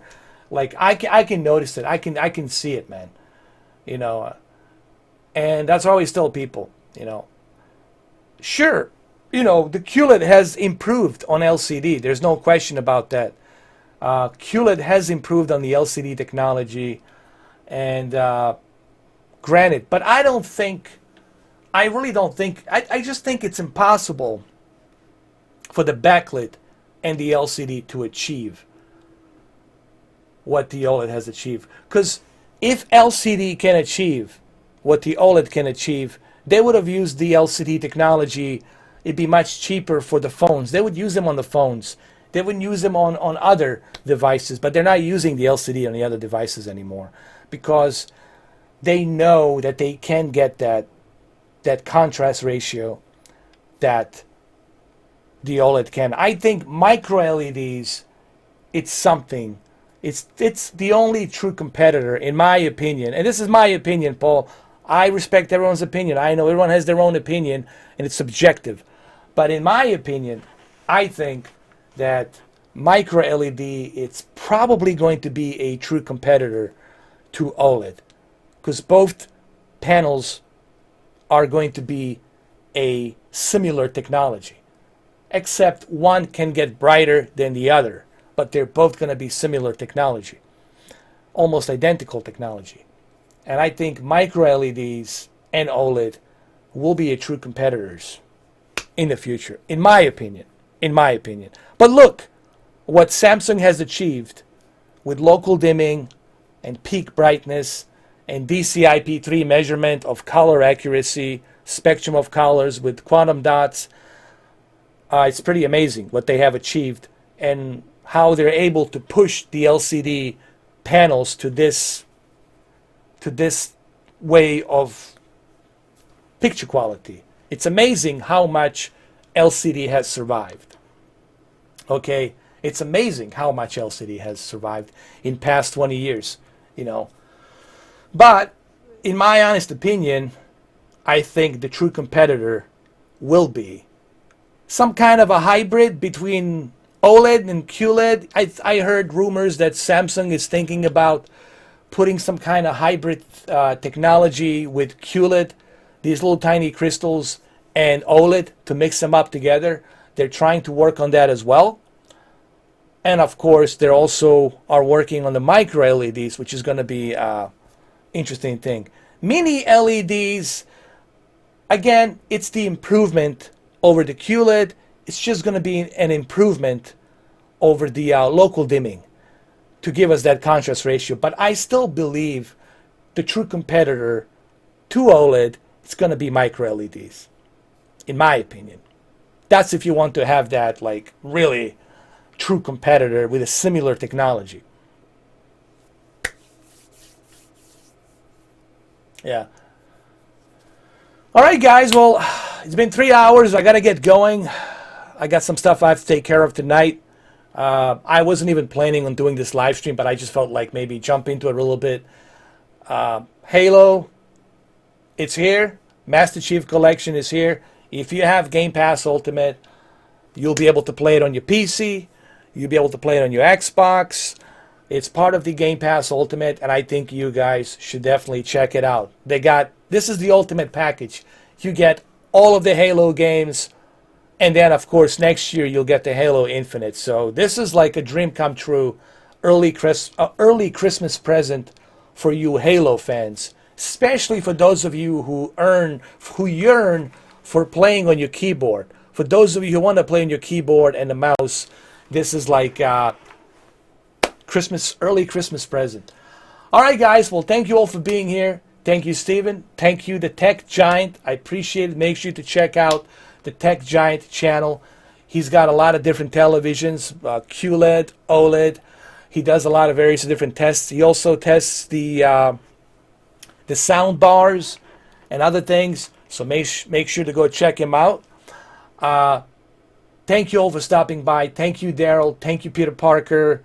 Thank you, MMA. I know you're a Sony fan, but still, we can agree to disagree. But thank you for being here, man. I appreciate that. Stephen H.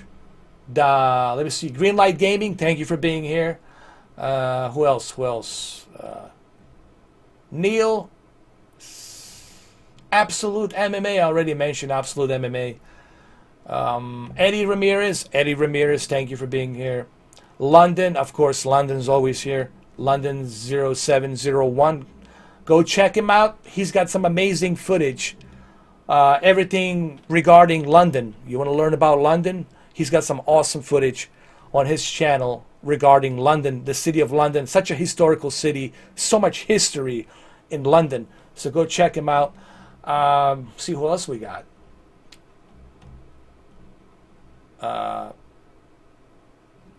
Busnur gang, merci beaucoup. Thank you for being here. Superman, thank you for being here. Alan March. My God, Martin, thank you for being here. Merci beaucoup. He's from Montreal. Thank you all for being here, man. I appreciate it. I appreciate every single one of you. Look, man, we all can agree to disagree, and that's what this is all about. It's about us having a conversation. And we can all have a, respectful conversation about things, Everyone's views should be respected. But remember, not everyone is obligated to agree with your views. That's why they're your views, and that's why they're your opinions, okay? But we can all have a conversation about it at the end of the day, And people can make their own judgment on how they feel about something. I don't think no one should be forced to buy something based on what someone else thinks. I think a consumer should do his or hers self-individual research and then decide for themselves whether or not this is something I want to purchase or whether or not this is something for me, which I think it applies for everything in life. Other than that, guys, stay safe, drive safe. It's a holiday seasons. A lot of crazies out there on the road driving. Your phone can wait. Your missed call can wait. But you can't miss once in your life. Okay? So you only have one life. Phone can wait. Missing calls can wait. All right? All these other things can wait. So drive safe. Be good. Stay positive. I'll see you guys soon. Cheers. Have a good one, though.